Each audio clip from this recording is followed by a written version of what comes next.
Look at your arm right now. Go ahead, really look at it. You'll see a few fine hairs, maybe a bit of fuzz catching the light, but basically you're looking at naked skin. Now picture a chimpanzee's arm, covered in thick, dark fur, or a gorilla densely coated in hair, or literally any other primate on Earth. They're all wearing fur coats, except us. We're naked, and it's weird, really, really weird. There are over 5,000 species of mammals on this planet. Bears, wolves, elephants, whales, bats, mice. Every single one of them is covered in fur or hair. Even elephants, which look hairless from a distance, actually have sparse hair covering their bodies. But humans, we've got about 5 million hair follicles, the same number as a chimpanzee, but our hair is so fine, so short, so useless that we might as well be bald. We are the naked ape, and science still can't fully explain why. This isn't just some quirky biological footnote. This is one of the biggest unsolved mysteries in human evolution. Charles Darwin noticed it. He couldn't explain it. Every anthropologist since has taken their shot at solving this puzzle. Some theories are brilliant, some are bizarre, and some are so strange they sound like science fiction. But here's the thing, none of them completely answer the question. Why did humans lose their fur? Tonight, we're going deep into this mystery. We'll travel back millions of years to when our ancestors were just as hairy as any other ape. We'll cross African savannas where the sun beats down mercilessly. We'll wade into ancient shorelines where some scientists think we spent thousands of years living semi-aquatic lives. We'll meet parasites that might have driven us to shed our protective coating, and we'll explore the possibility that sexual attraction, of all things, shaped one of our most distinctive features. If you're using this to fall asleep, perfect. That's exactly why I make these videos. Before we go further, maybe hit subscribe and drop a comment telling me where you are and what time it is. I love checking comments and seeing Melbourne at midnight, Mexico City at dinner, Montreal in the morning, all watching at once. It's wild. Now, back to our nakedness. When you really think about it, losing our fur was an insane evolutionary gamble. Fur isn't just for show, it's armor. It protects you from the sun during the day and keeps you warm at night. It shields your skin from cuts, scrapes, and insect bites. It provides camouflage. It even helps with social signaling those raised hairs when an animal is threatened. That's communication. Our ancestors gave all of that up. They walked around exposed to the elements, vulnerable to everything from sunburn to hypothermia. In evolutionary terms, this is the equivalent of a soldier throwing away their bulletproof vest in the middle of a war zone. There had better be a damn good reason for it. And here's what makes this mystery even more frustrating. We don't have a fossil record of hair.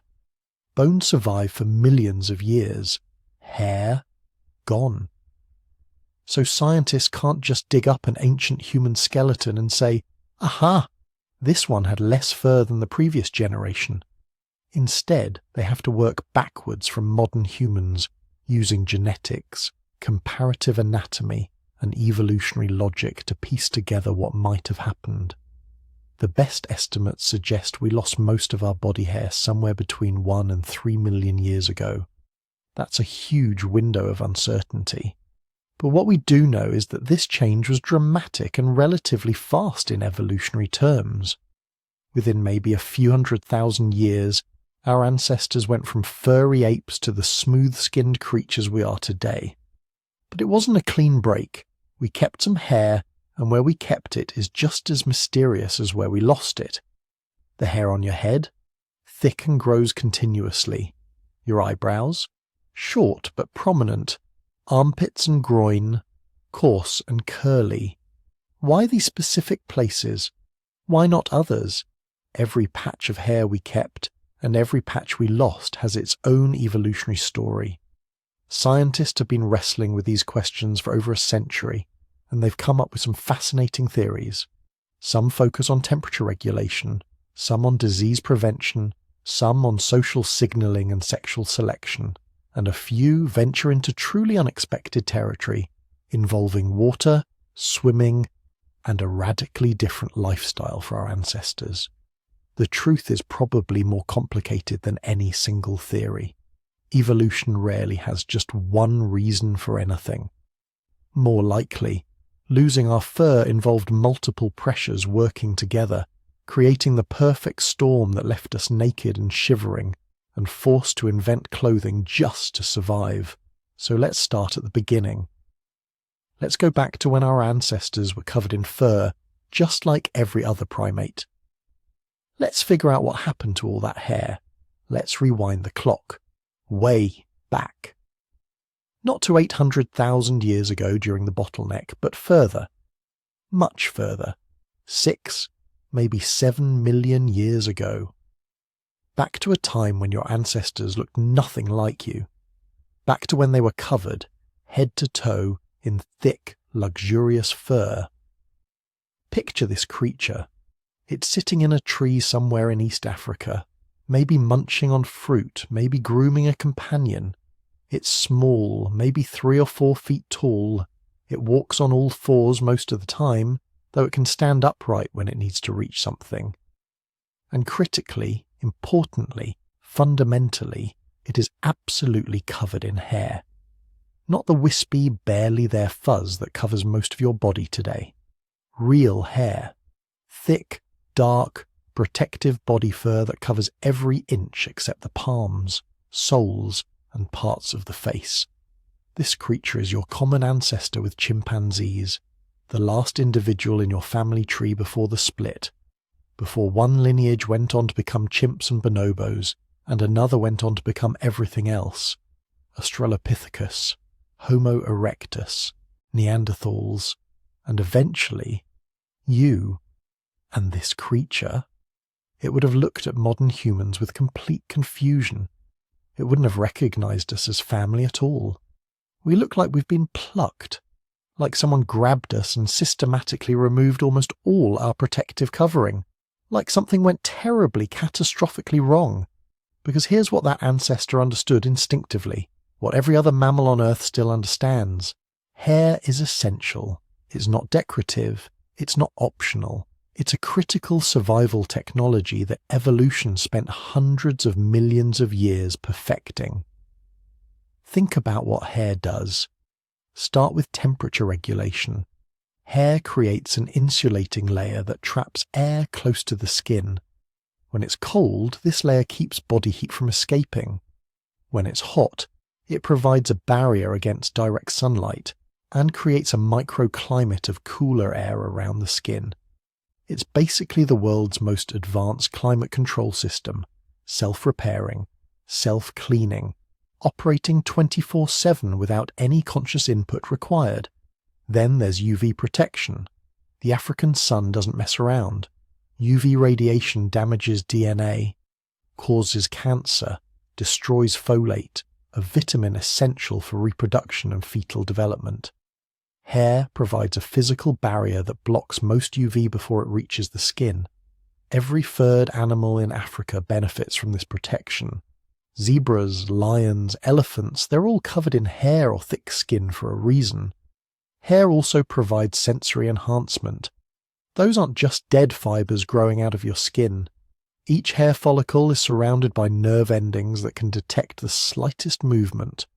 A hair brushing against an obstacle gives you information about your environment.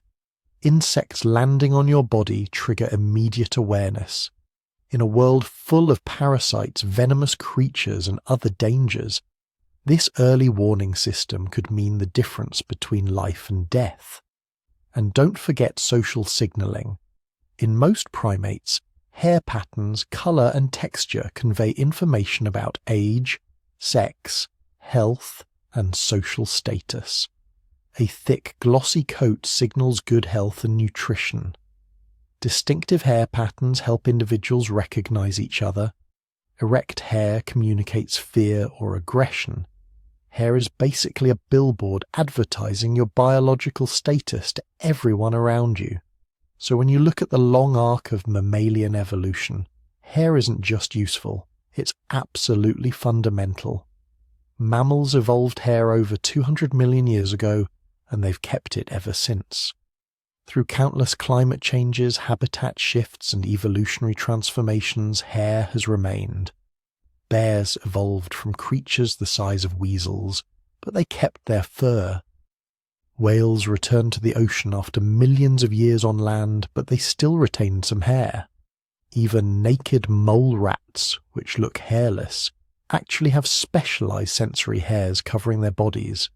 The point is this: evolution does not lightly abandon a structure that took hundreds of millions of years to develop.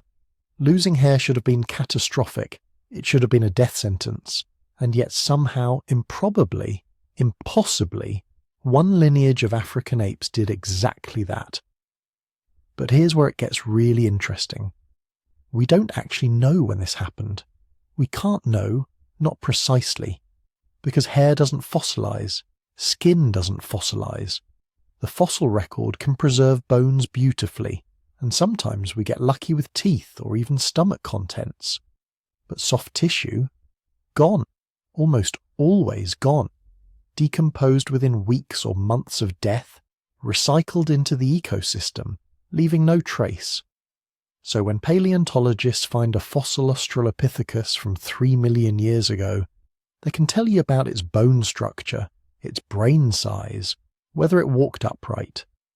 But whether it was covered in thick ape-like fur or naked human-like skin, complete mystery. No fossil evidence exists. None. This means we have to be clever. We have to use indirect evidence, genetic clues, and comparative anatomy to build our case. And what we've discovered is fascinating. Start with the genetics. Your DNA still contains all the genes necessary to build a full coat of body fur, every single one.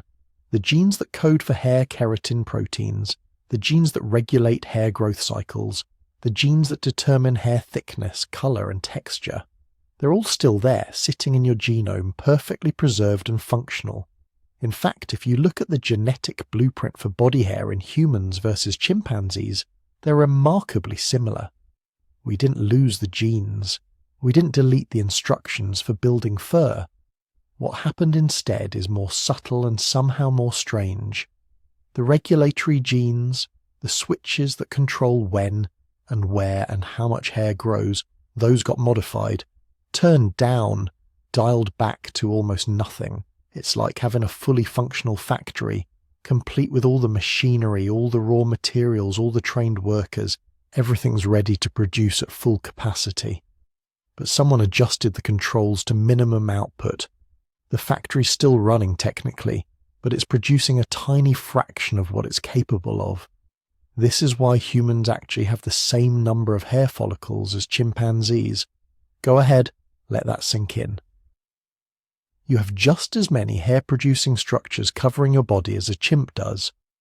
But while a chimpanzee's follicles produce thick, dark, terminal hairs, most of yours produce vellus hairs.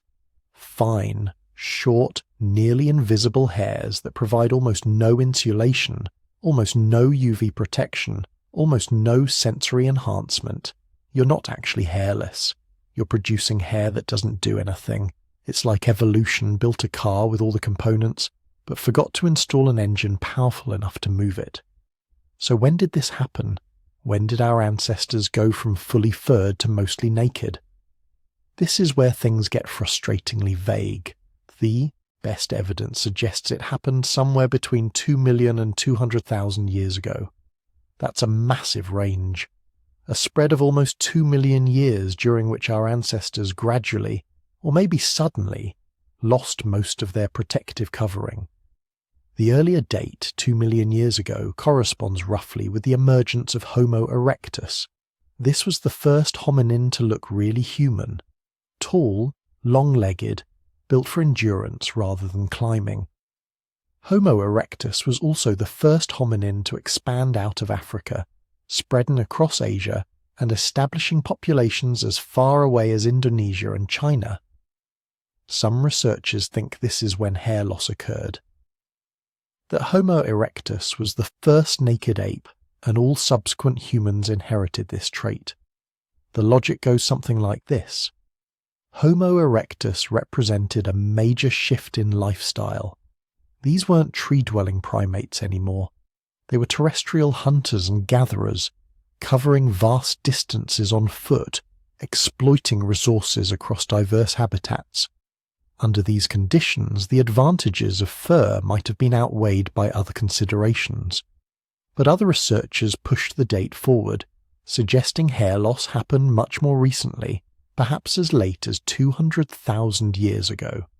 This would mean Homo heidelbergensis, the common ancestor of Neanderthals and modern humans, might still have been partially or fully furred. That the Neanderthals who moved into Ice Age Europe might have retained more body hair as an adaptation to cold climates. That modern humans, evolving in tropical Africa, were the ones who became truly naked. The truth is, we don't know. We're making educated guesses based on incomplete evidence. What we do know is that by the time anatomically modern humans appeared around 300,000 years ago, they were definitely naked in the sense we understand today. Mostly hairless bodies, with terminal hair retained only on the head, armpits, and pubic regions. We also know that this transformation happened relatively recently in evolutionary terms. Remember, mammals have had fur for over 200 million years. Modern humans have existed without it for at most 2 million years, but probably more like a few 100,000. In the grand scheme of mammalian evolution, we lost our hair yesterday, the day before yesterday, a few hours ago. This is important because it tells us something profound about the selection pressures our ancestors faced. Whatever drove the loss of body hair, it must have been powerful, incredibly powerful, strong enough to overcome hundreds of millions of years of mammalian evolution, strong enough to strip away a protective adaptation that had served our ancestors since before the dinosaurs. Think about that for a moment. Your ancient mammalian ancestors survived the asteroid impact that killed the dinosaurs. They survived because their fur kept them warm during the nuclear winter that followed. They survived ice ages and heat waves and predators and diseases, and through it all they kept their fur. Then something happened. Some challenge, some opportunity, some weird confluence of circumstances arose in Africa within the last few million years, and whatever it was, it made fur a liability instead of an asset. It created conditions under which naked skin provided a survival advantage so significant that natural selection actively favoured individuals with less and less body hair. But here's the really wild part. We still don't know what that something was. Not definitely, not with certainty. We have theories, lots of them, and we'll explore them in detail. But the honest truth is that one of the most distinctive features of human anatomy, one of the things that makes us immediately recognizable as different from every other primate, remains fundamentally mysterious. We're naked apes walking around on a planet full of furred mammals, and we're still not entirely sure why. We carry in our DNA the complete instructions for a full coat of protective fur, instructions carefully refined over 200 million years, and for reasons we're still trying to understand, at some point in our recent evolutionary past we just turned it off. The transformation from our furry ancestors to modern naked humans is one of evolution's strangest stories, and like all the best mysteries, the more we learn, the more questions arise. But this much is certain. When our ancestors began losing their hair, they set in motion a series of changes that would eventually lead to everything that makes us human. They didn't know it at the time. They couldn't know. They were just trying to survive in whatever way worked best. But that decision, or rather that evolutionary trajectory, would change everything. And understanding why it happened starts with understanding the world our ancestors inhabited and the challenges they faced. So your ancestors survived the bottleneck. They made it through 117,000 years of climate hell, and now they're spreading across Africa again. The population is recovering, New technologies are emerging, social networks are forming, everything seems to be going in the right direction. But there's a problem, a big one. They're moving into new territories, places their distant ancestors hadn't lived for hundreds of thousands of years. Open grasslands, savannas that stretch to the horizon. And out there, under the African sun, their bodies are about to become a serious liability, because they're still covered in fur. Dense, insulating, heat-trapping fur that made perfect sense in the forests where their ancestors evolved. But out on the open plains, at midday, when the temperature hits 95, 100, 105 degrees Fahrenheit, that fur coat becomes a death sentence. You can't hunt, you can't forage, you can barely move. Every other animal out there has the same problem, which is why they're all hiding in whatever shade. They're confined, waiting for evening when the temperature drops. But your ancestors don't have that luxury. They're not top predators yet. They can't just kill something quickly and drag it back to safety. They need a new strategy, a way to survive and thrive in an environment that seems designed to cook them alive. So evolution does something radical, something that would transform humans into the most successful endurance athletes in the animal kingdom. It starts stripping away the fur, not all at once, not in one generation, but slowly over tens of thousands of years. Natural selection begins favouring individuals with less body hair, thinner fur, more exposed skin. And here's why. Sweating. Humans have somewhere between 2 and 5 million sweat glands scattered across their bodies, more than any other primate, more than any other mammal of similar size.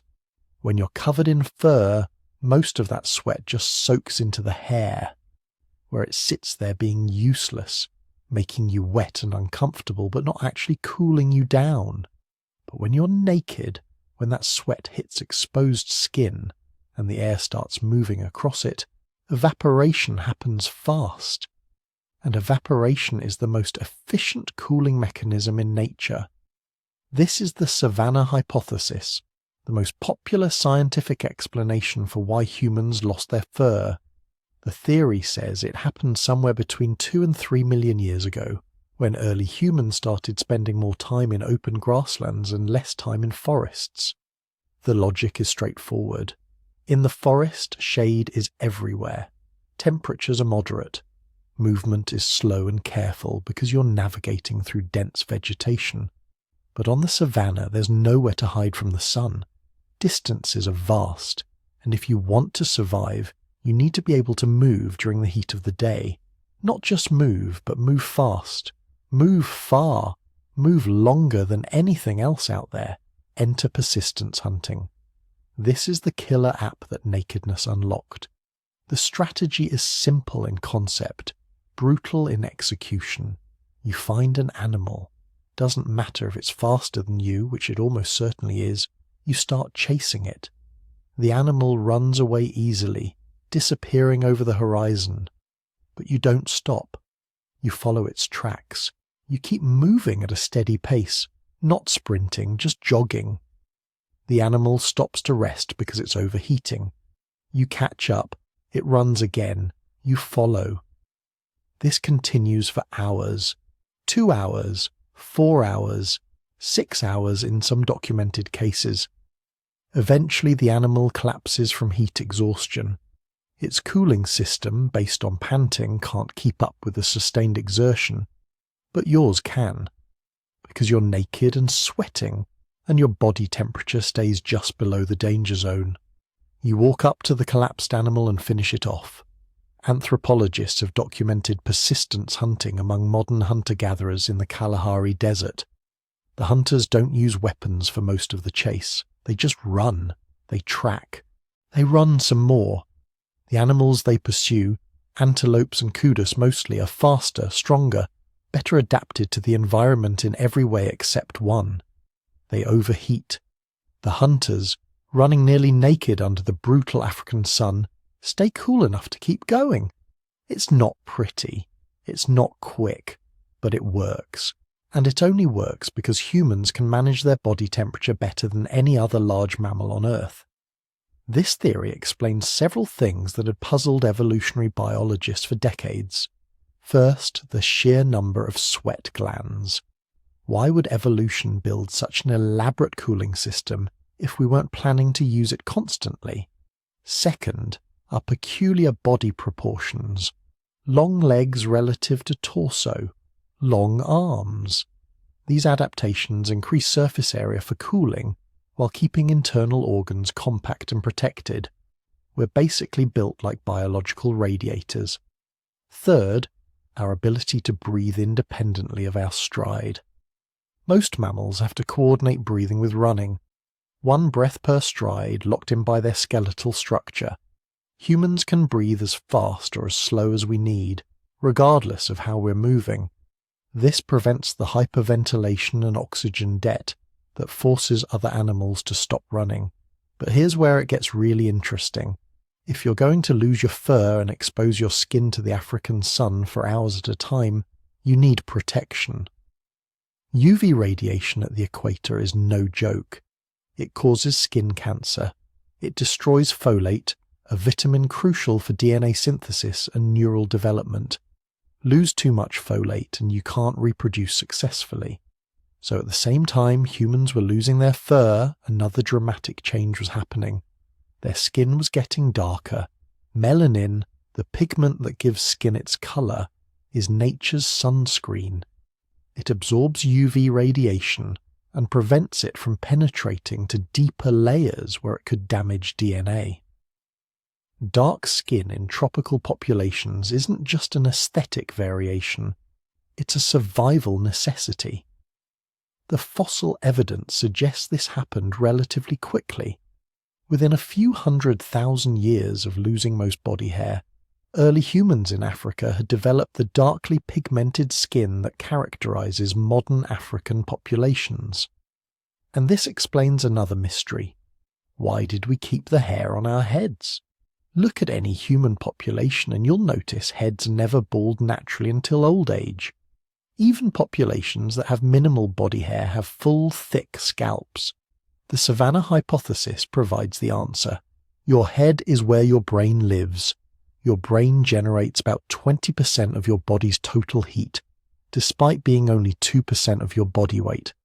It's incredibly sensitive to temperature. Too hot and proteins start denaturing. Neural function degrades. In extreme cases, you die. So while the rest of your body is shedding fur to maximize cooling, your head needs to keep its insulation. Not to stay warm, but to provide shade. Hair on your head works like a built-in hat. It creates a dead air, space between the sun and your skull. It allows sweat to accumulate and provide evaporative cooling without dripping directly into your eyes. It protects the most important organ in your body from the most intense solar radiation on Earth. For decades, the Savanna hypothesis was treated as basically settled science. It made sense. It explained the data. It fit with what we knew about human evolution and migration patterns. Then people started asking uncomfortable questions, like why didn't other savanna mammals lose their fur? Lions live on the savanna. So do elephants, zebras, wildebeests, antelopes, and hundreds of other species. They all face the same heat stress humans supposedly faced. Many of them are persistence runners in their own right, capable of moving long distances in intense heat. But they kept their fur, all of them. Every single savanna mammal except humans maintained a full coat. The defenders of the hypothesis have answers, of course. They point out that most large mammals can't sweat effectively. They cool through panting, which is less efficient but works well enough if you're not running marathons in the midday sun. They note that many savanna animals have light-coloured fur that reflects sunlight, a strategy that works differently than the sweat and evaporate approach humans developed. They emphasize that humans are uniquely dependent on endurance running for survival in ways other predators aren't. But the criticisms keep coming. If persistence hunting was so effective, Why did humans develop projectile weapons? Why invest in spear technology if you could just run animals to death? The archaeological record shows early humans using tools to kill prey at least 2 million years ago, right around the time the Savanna hypothesis says we were perfecting persistence hunting. Maybe persistence hunting was a backup strategy, something you did when hunting tools failed or weren't available. But if it was just a backup, would that really create enough selection pressure to drive such a dramatic physical transformation? And here's another problem. The timing doesn't quite work. Genetic analysis of human body lice, which evolved from head lice once humans started wearing clothing, suggests body hair loss happened relatively recently. Maybe 170,000 years ago. But the Savanna hypothesis places hair loss much earlier, 2 to 3 million years ago. That's a massive discrepancy. Either the genetic evidence is misleading, which is possible, or humans were wandering around hairless for over 1 million years before they figured out clothing. 1 million years of sunburn, cuts, scratches, and insect bites without any protective covering. That seems unlikely. Then there's the geographic problem. The hypothesis assumes humans lost their hair in Africa because they moved onto the savanna. But Neanderthals living in Ice Age Europe were also largely hairless. Same with Denisovans in Asia. If hair loss was an adaptation to African heat, why did it persist in populations that migrated to much colder climates? You could argue the trait was locked in by the time populations dispersed, but that raises another question. If hair was advantageous in cold climates, why didn't it re-evolve? Evolution has brought back lost traits before when conditions favoured them. The Savanna hypothesis isn't wrong exactly, it's incomplete. Hair loss probably did provide thermoregulatory advantages for early humans active in open grasslands. Persistence hunting probably was part of the survival strategy, at least sometimes. The coordination between hair loss and increased sweat gland density is too perfect to be coincidental. But it's probably not the whole story. Evolution rarely has single causes. Major physical changes usually result from multiple selection pressures all pushing in the same direction. So maybe humans lost their hair partly for cooling, but also for other reasons we haven't fully understood yet. Maybe there were parasites involved. Maybe sexual selection played a role. Maybe it had something to do with fire or water or social display. What we know for certain is this. At some point in our evolutionary history, humans went from being covered in fur like every other primate to being the naked apes we are today. It happened relatively quickly in evolutionary terms. It happened while we were still in Africa, or at least it started there. And it gave us capabilities that no other mammal possesses. The ability to run for hours in killing heat. The ability to hunt during the day when other predators were resting. The ability to colonize environments from deserts to grasslands that would have been impossible for our furry ancestors. We traded protection for performance, gave up a warm coat in exchange for becoming the greatest endurance athletes the Earth has ever produced. Whether that trade happened on the savanna or somewhere else, whether it was driven by hunting or something else entirely, we're still trying to figure out. But the results are undeniable. Humans didn't just lose their fur, they gained a superpower, and that superpower helped carry them through the bottleneck, across Africa, and eventually to every corner of the planet. But the savanna hypothesis is just the beginning. Because some researchers think our hairlessness might have had nothing to do with running at all. They think it happened in water. Now here's where things get weird. Really weird. Because there's another theory about human hair loss that sounds completely insane when you first hear it. The kind of theory that makes serious scientists roll their eyes and change the subject. But it's also the kind of theory that refuses to die, no matter how many times it gets dismissed. Because it explains things that nothing else can quite account for.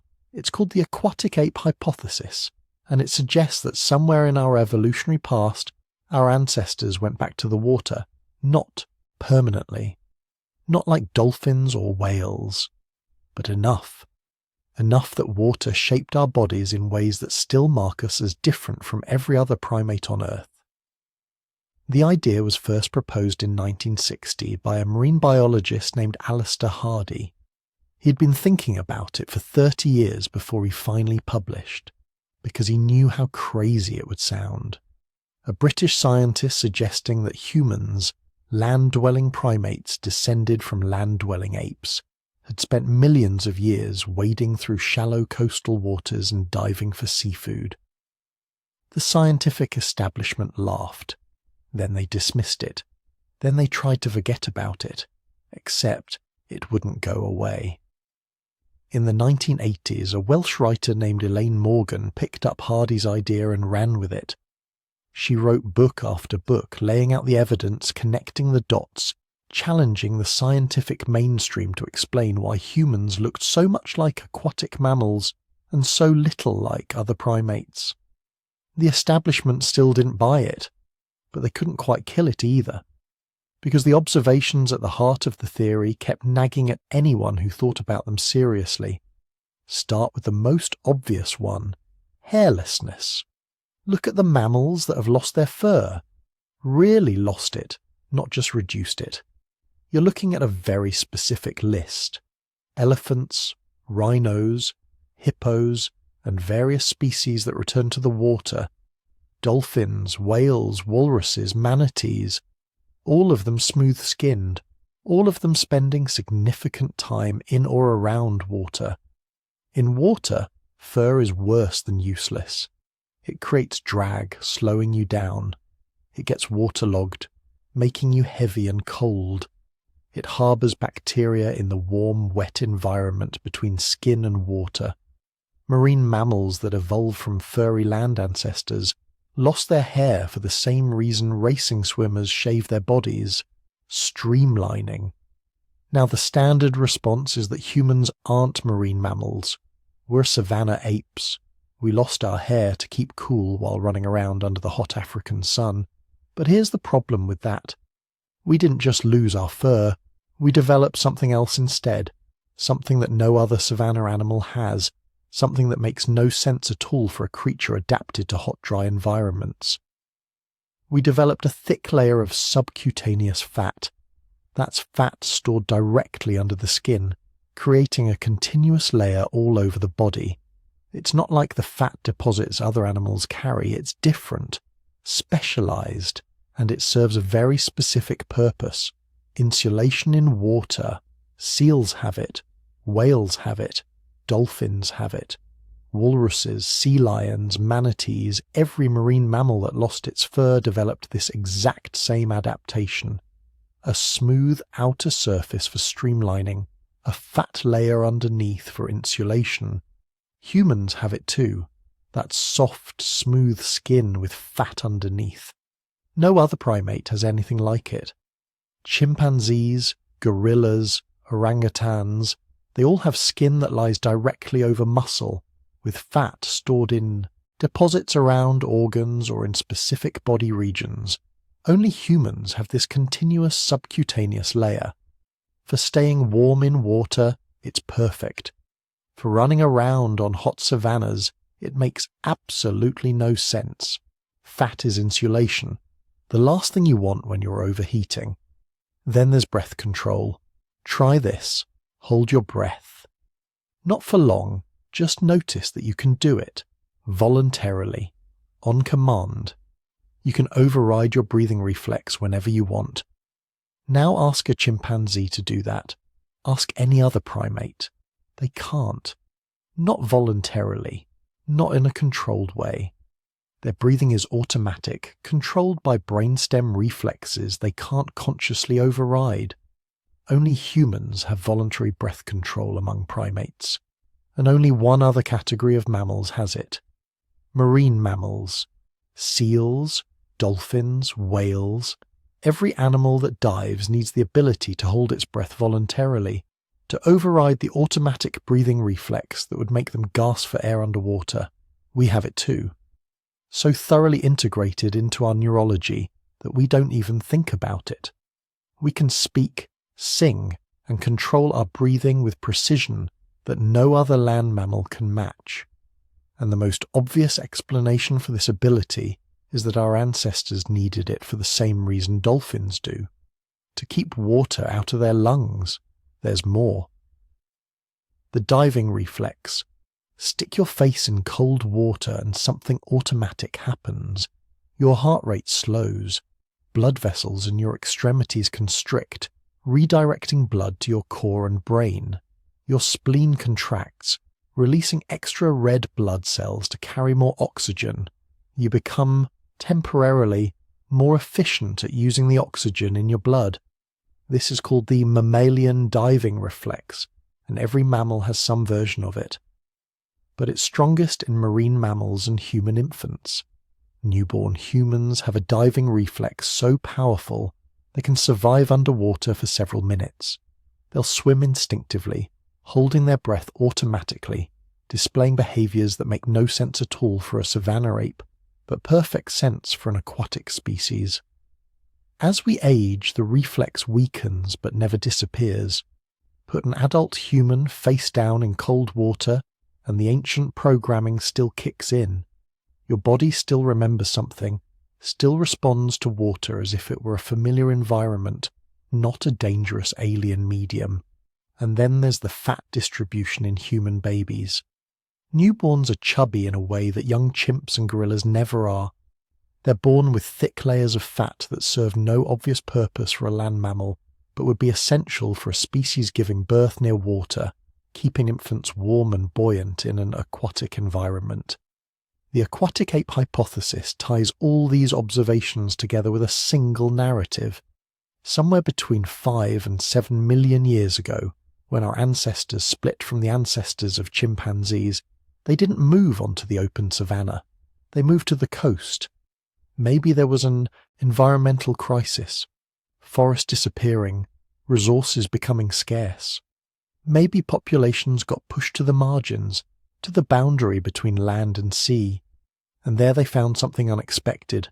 Food, lots of it. Shellfish, crabs, fish in shallow waters, sea vegetables, bird eggs on coastal cliffs. Resources that weren't available in the forest, that other primates hadn't learned to exploit. Resources rich in omega-3 fatty acids, iodine, and other nutrients that just happened to be essential for brain development. So they stayed. Not permanently in the water like dolphins, but not fully on land either. Wading through shallow coastal waters, diving for shellfish, swimming between offshore rocks, spending enough time in and around water, that natural selection began sculpting their bodies for an amphibious lifestyle. Hair disappeared because it created drag. Subcutaneous fat developed for insulation. Voluntary breath control evolved for diving. The diving reflex strengthened. Bodies became more streamlined, more vertical in posture, better suited for wading through chest-deep water than for knuckle-walking on land. And their brains began to grow. Fed by nutrient-rich seafood, freed from the dietary limitations of forest fruits and occasional meat, human brain size began its remarkable expansion. From ape-sized to something larger, something capable of the complex problem-solving needed to exploit coastal resources. According to the theory, this semi-aquatic phase lasted millions of years, long enough to reshape the human body in fundamental ways. Then, sometime later, our ancestors moved back onto land, but they carried with them all the adaptations they developed during their time in the water. The hairlessness, the fat layer, the breath control, the diving reflex, adaptations that now seem weird and unexplained for a savanna ape, but make perfect sense for a species with an aquatic past. Even our relationship with water reflects this history. Humans love water in ways other primates don't. We seek out coastlines, rivers, lakes. We swim for pleasure. We build cities near water, vacation at beaches, pay premium prices for waterfront property, watch a human child encounter water for the first time. There's no fear, just immediate fascination, an instinctive comfort that seems programmed into us at a level deeper than culture. And there's our nose, unique among primates. The openings face downward, not forward like in chimps and gorillas. This makes sense if you're spending time in water, keeping it from rushing directly up your nostrils when you surface. Other primates have exposed forward-facing nostrils that would be constantly flooded if they tried to swim or dive. Now, here's where we have to be honest. The scientific mainstream doesn't accept the aquatic ape hypothesis. They have good reasons. The biggest problem is fossil evidence, or rather, the lack of it. If our ancestors really did spend millions of years living on coastlines, where are the fossils? Coastal environments don't preserve bones well. Sea level changes, erosion, the corrosive nature of salt water, all of it works against fossilization. But still, we should have found something.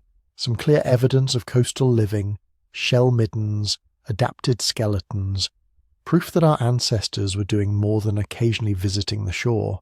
We haven't. The fossil record shows our ancestors living inland, in forests and grasslands, not exclusively on coastlines. There are coastal sites, evidence of seafood consumption, but nothing suggesting a fully aquatic or even semi-aquatic phase lasting millions of years. The second problem is that you can explain most human adaptations without invoking water. Hairlessness for cooling, subcutaneous fat for energy storage, voluntary breath control for speech. None of these require an aquatic phase. They can be explained through other evolutionary pressures, even if those explanations are sometimes less elegant. The third problem is that the theory has become associated with popular science rather than academic research. It's beloved by non-specialists, people who find it intuitively appealing, who like the idea of humans having this hidden aquatic past. But professional anthropologists and paleontologists remain skeptical, and in science, popularity outside the field is often a warning sign of pseudoscience. But here's the thing, the observations underlying the theory are real. Humans really are weirdly aquatic for primates. We really do have adaptations that look suspiciously like those of marine mammals. And despite decades of trying, mainstream science hasn't come up with fully satisfying alternative explanations for all of them. So maybe the aquatic ape hypothesis is wrong in its full form. Maybe our ancestors never spent millions of years as semi-aquatic specialists.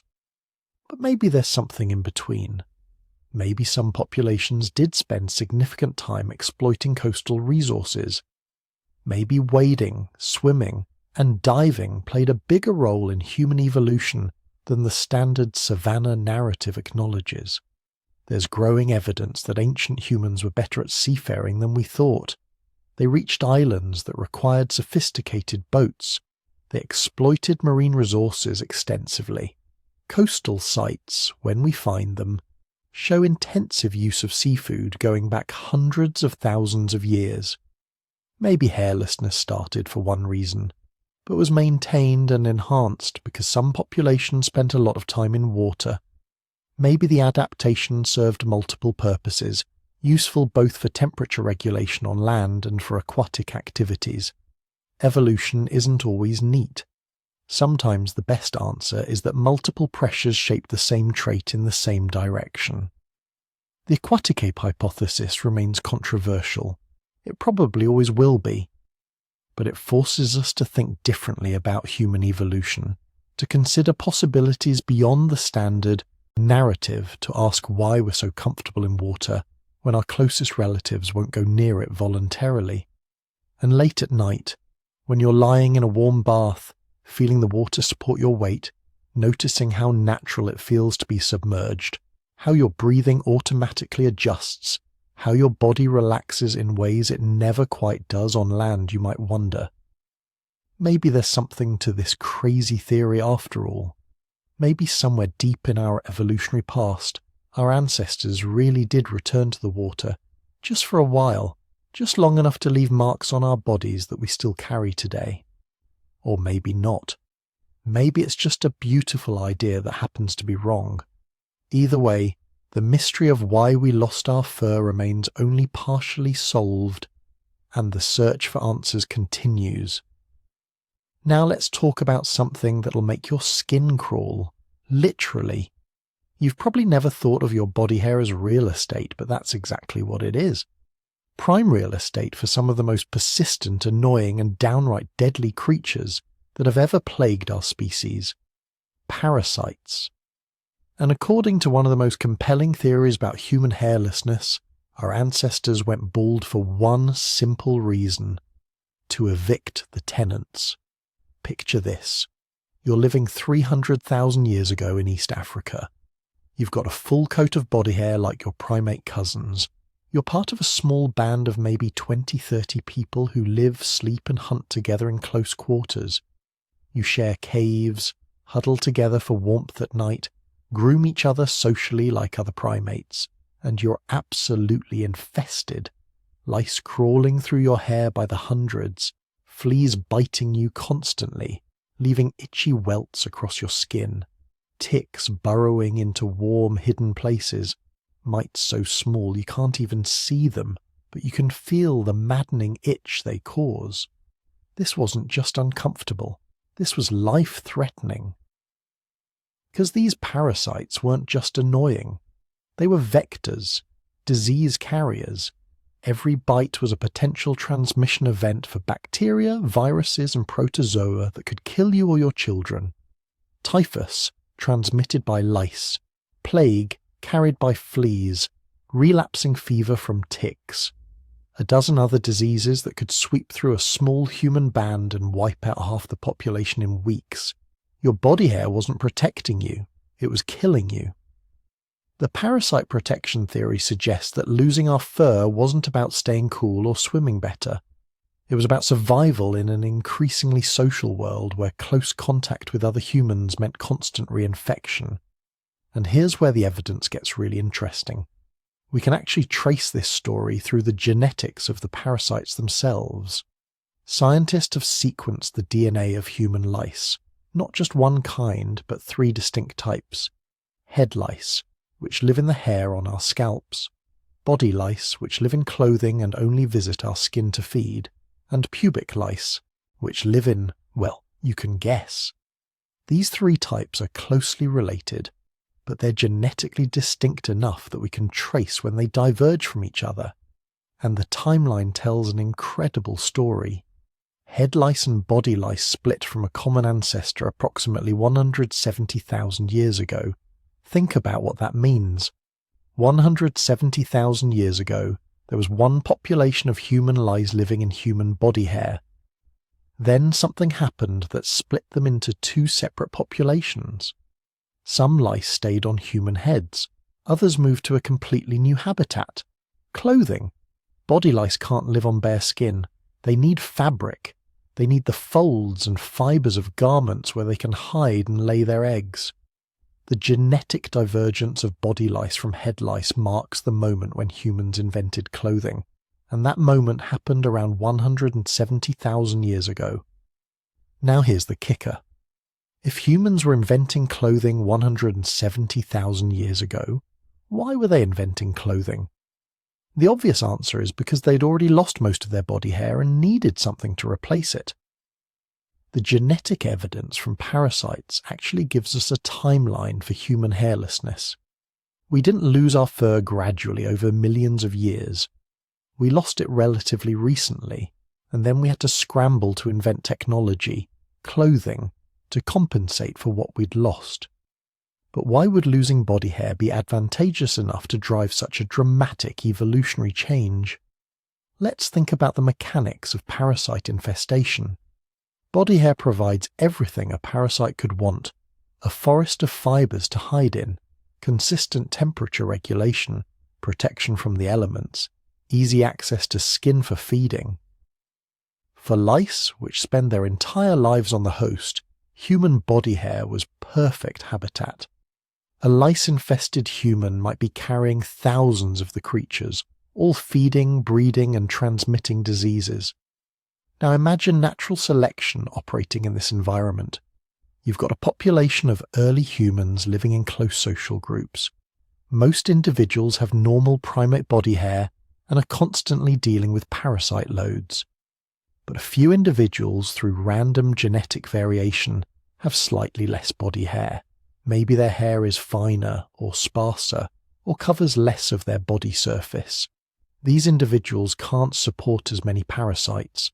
Their parasite loads are lower, they're healthier, they're not constantly dealing with the energy drain of immune responses to parasite bites. They're not getting sick from parasite-borne diseases as often. Most importantly, they're surviving to reproductive age at higher rates than their hairier companions. And here's where sexual selection enters the picture. Other humans can see the difference.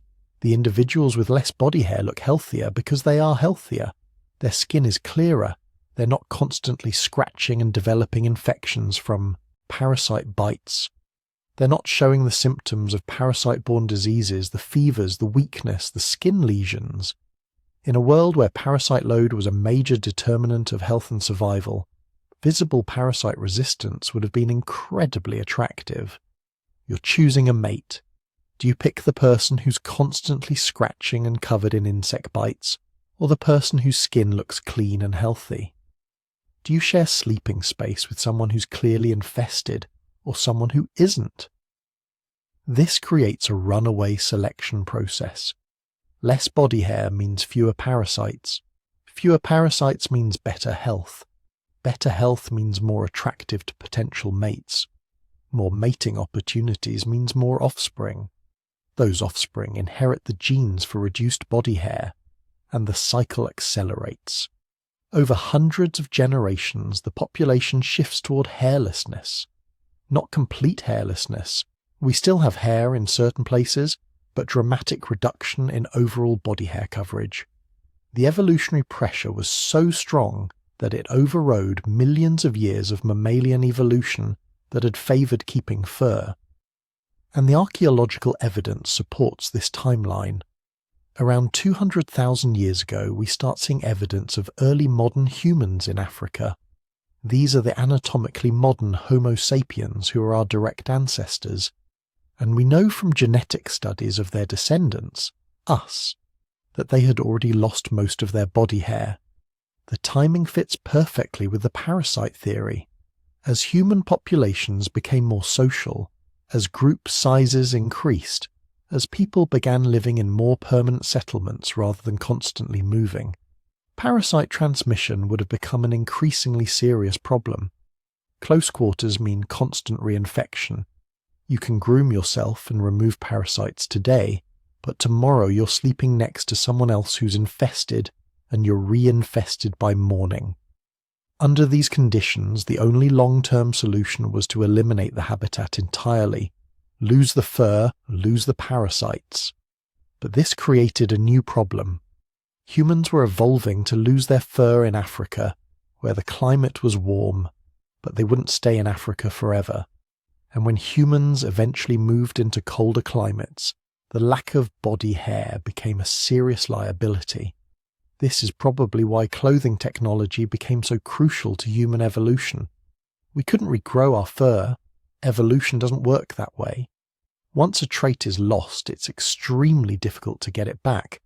So instead, we invented artificial fur, clothing made from animal skins and plant fibers, and we invented it relatively quickly, within tens of thousands of years after losing our body hair. That 170,000-year date for the origin of clothing isn't just interesting. It's evidence of how desperately we needed it once our natural insulation was gone. But here's where the story gets even more interesting. We didn't lose all our body hair. We kept hair in very specific places. The top of our heads, our armpits, our pubic regions, our eyebrows and eyelashes. Why these places and not others? The parasite theory has answers. Head hair serves multiple functions. It protects the scalp from sun damage and helps regulate temperature for the brain, which is extremely heat sensitive. But it also serves as a communication tool. Humans can still groom each other's head hair, maintaining social bonds through the same parasite removal behaviours that other primates use. But head lice are relatively manageable compared to body lice. They don't carry as many serious diseases, and because head hair is visible and accessible, humans can inspect each other for lice and remove them. This kind of grooming behaviour actually strengthens social bonds. It's intimate, requires trust, and provides immediate visible benefits. Even today, many cultures maintain traditional grooming practices that probably originated as parasite management strategies. Armpit and pubic hair are trickier to explain, but they likely relate to scent communication. These areas contain specialized sweat glands that produce odors important for sexual signaling and individual recognition. Hair in these regions helps disperse these scents. But it's notable that we kept hair only in specific scent production areas, not everywhere. Eyebrows and eyelashes serve obvious protective functions. They keep sweat and debris out of our eyes. But they're also crucial for facial expression and non-verbal communication. Humans rely heavily on reading facial expressions, and eyebrows play a huge role in conveying emotion and intent. So we kept hair where it served essential functions that couldn't be replaced by technology or behaviour. Everything else we shed. And there's a fascinating modern parallel to this evolutionary story. Even today, in cultures around the world, excessive body hair is often associated with poor hygiene. This isn't universal. Cultural attitudes toward body hair vary enormously, but the association between heavy body hair and parasite infestation is still lurking in our collective unconscious. Medieval medical texts described body hair as a breeding ground for disease, which was actually accurate. As recently as World War I, armies were shaving soldiers' heads and bodies to prevent lice infestations in the trenches. Body lice transmitted trench fever, which hospitalized hundreds of thousands of soldiers. Even our modern beauty standards might be echoes of ancient parasite avoidance strategies. The preference in many cultures for smooth, hairless skin might not be entirely arbitrary. It might be tapping into deep evolutionary programming that associates less body hair with better health. But here's what's crucial to understand.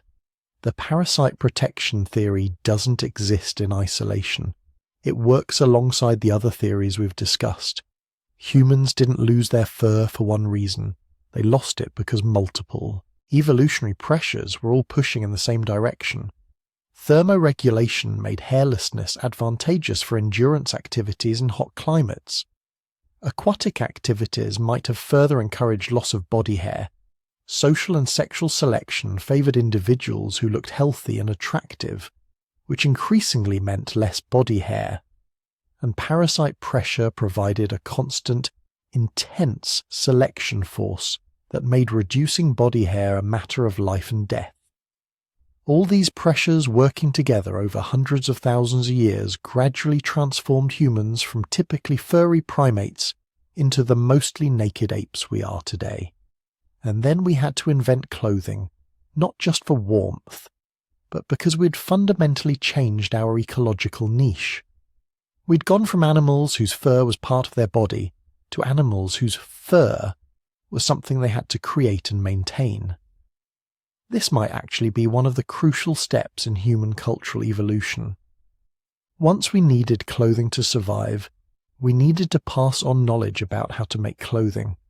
We needed to develop technologies for working hides, weaving fibres, creating needles and fasteners.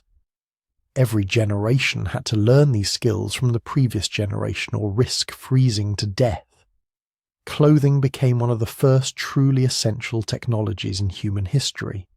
Essential precisely because we'd lost something our ancestors had taken for granted for millions of years. The parasites didn't just make us lose our fur. They pushed us toward becoming technological beings who couldn't survive without the tools and knowledge we created and transmitted culturally. In trying to escape tiny tormentors too small to see, our ancestors accidentally took the first steps toward becoming human. Here's something nobody talks about when they're discussing evolutionary survival. Sometimes evolution doesn't care about survival at all. Sometimes the traits that spread through a population have nothing to do with finding food, avoiding predators, or surviving harsh climates. Sometimes evolution is driven by something much simpler and much more powerful: sex. This is the part of the hairlessness story that makes evolutionary biologists uncomfortable. Because if sexual selection drove human hairlessness, it means our ancestors lost their fur not because it helped them survive, but because other humans found naked skin attractive. That's it. That's the whole explanation. Hairless humans got more mates, had more children, and gradually replaced their furrier relatives. Not because hairlessness was practical, but because it was sexy. Think about peacocks for a minute. Those ridiculous tail feathers serve absolutely no survival purpose. In fact, they're actively harmful. They make peacocks slower, more visible to predators, and require massive amounts of energy to grow and maintain. By every logical measure, peacocks should have lost those tails millions of years ago. But they didn't. Because peahens think they're hot. Female peacocks preferentially mate with males who have the biggest, brightest, most elaborate tails. So generation after generation, the genes for increasingly absurd tail displays spread through the population. This is sexual selection in action, and it can drive evolution in directions that have nothing to do with survival advantage. Now apply that same logic to human hairlessness. What if our ancestors started losing body hair not because it helped with temperature regulation or parasite resistance, but simply because other humans found smooth skin more attractive? What if hairlessness spread through human populations the same way elaborate tail feathers spread through peacock populations? Because individuals with less body hair were getting more action. The evidence for this is actually pretty compelling. Start with the most obvious observation. Modern humans don't have uniform hairlessness. We have very specific patterns of hair retention and hair loss that differ dramatically between men and women. Men typically develop thick facial hair, chest hair, and body hair at puberty. Women typically don't. Women retain smoother skin on most of their bodies. Men lose the hair on top of their heads as they age. Women typically don't, or at least not to the same extent. This sexual dimorphism, different hair patterns between sexes, is a classic signature of sexual selection. When males and females of a species look different, it's almost always because one sex or the other is being selected for specific traits that attract mates. Deer have antlers, lions have manes, birds have elaborate plumage, and humans have sexually dimorphic hair patterns. Males develop beards and body hair that signals sexual maturity and testosterone levels. Females retain smooth skin that signals youth and fertility. Both patterns serve the same function, advertising reproductive fitness to potential mates. But here's where it gets really interesting. Human skin doesn't just differ between the sexes, it differs from every other primate in one crucial way. It's incredibly expressive. Remove fur from a mammal's body and suddenly you can see everything. Blood flow, emotional states, health conditions, physical arousal. Our naked skin functions as a giant billboard broadcasting information that would be completely invisible under a coat of fur. Blushing is the perfect example. When humans experience embarrassment, attraction, or certain emotions, blood vessels in the face dilate, flooding the skin with blood and creating that distinctive reddening. This is completely visible on hairless human faces. It would be completely invisible on a furry primate face. The same goes for pallor when frightened, flushing when angry, and the subtle colour changes that accompany different emotional states. Hairless skin turned the human body into a sophisticated communication device capable of broadcasting emotional and physiological information at a glance. This would have been incredibly valuable in a highly social species like humans, being able to instantly assess another person's emotional state, health condition, or sexual interest without relying solely on behavior or vocalization would provide significant social advantages. You could tell if someone was lying by watching them blush. You could assess a potential mate's health by examining their skin tone and texture. You could read emotional states from across a clearing without hearing a word. But sexual selection doesn't just favor practical traits. It also favors traits that trigger specific psychological responses. And human hairlessness might do exactly that through a mechanism called neoteny. This is the retention of juvenile characteristics into adulthood, and humans are spectacularly neotenous compared to other primates. We have flat faces, large eyes relative to our head size, small jaws, and relatively hairless bodies. All traits that make us look more like baby apes than adult ones. Why would evolution favor looking like a baby? Because baby characteristics trigger powerful nurturing and protective instincts in adults.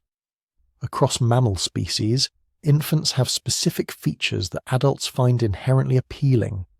Large eyes, rounded heads, soft skin, minimal hair.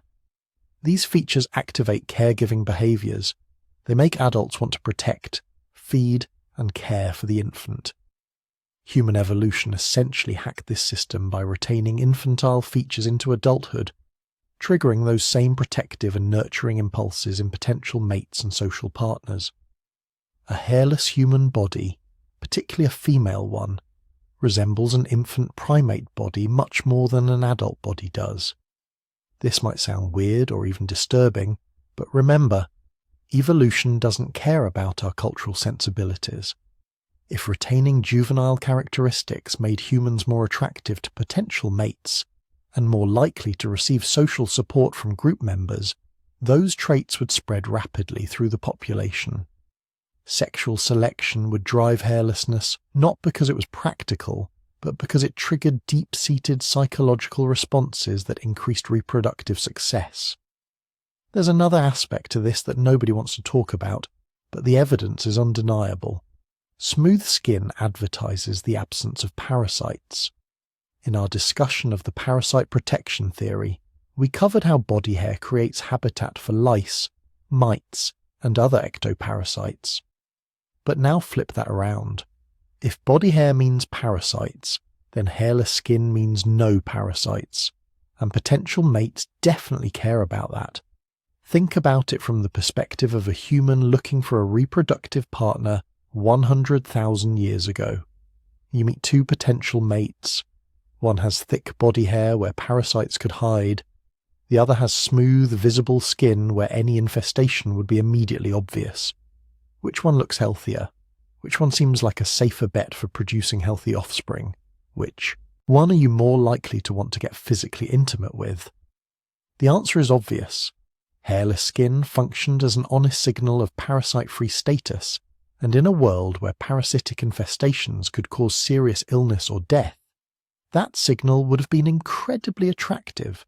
This might explain something that would otherwise be completely baffling about modern human behavior. We spend billions of dollars every year removing body hair, shaving, waxing, laser treatments, electrolysis. The global hair removal market is worth over $5 billion annually. People endure significant pain and expense to make their bodies even more hairless than they naturally are. Why? If body hair had no impact on attractiveness, why would modern humans be so obsessed with removing it? The obvious answer is that we have deep-seated preferences for hairlessness that go beyond culture or fashion. Yes, cultural standards vary. Some cultures value body hair, some don't. But the global trend across most modern societies is toward hair removal, particularly for women. This suggests the preference for hairlessness might have biological roots, that sexual selection over hundreds of thousands of years embedded preferences for smooth skin deep in human psychology.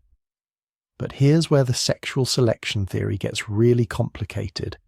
If hairlessness is so attractive, why do men develop beards and body hair at puberty?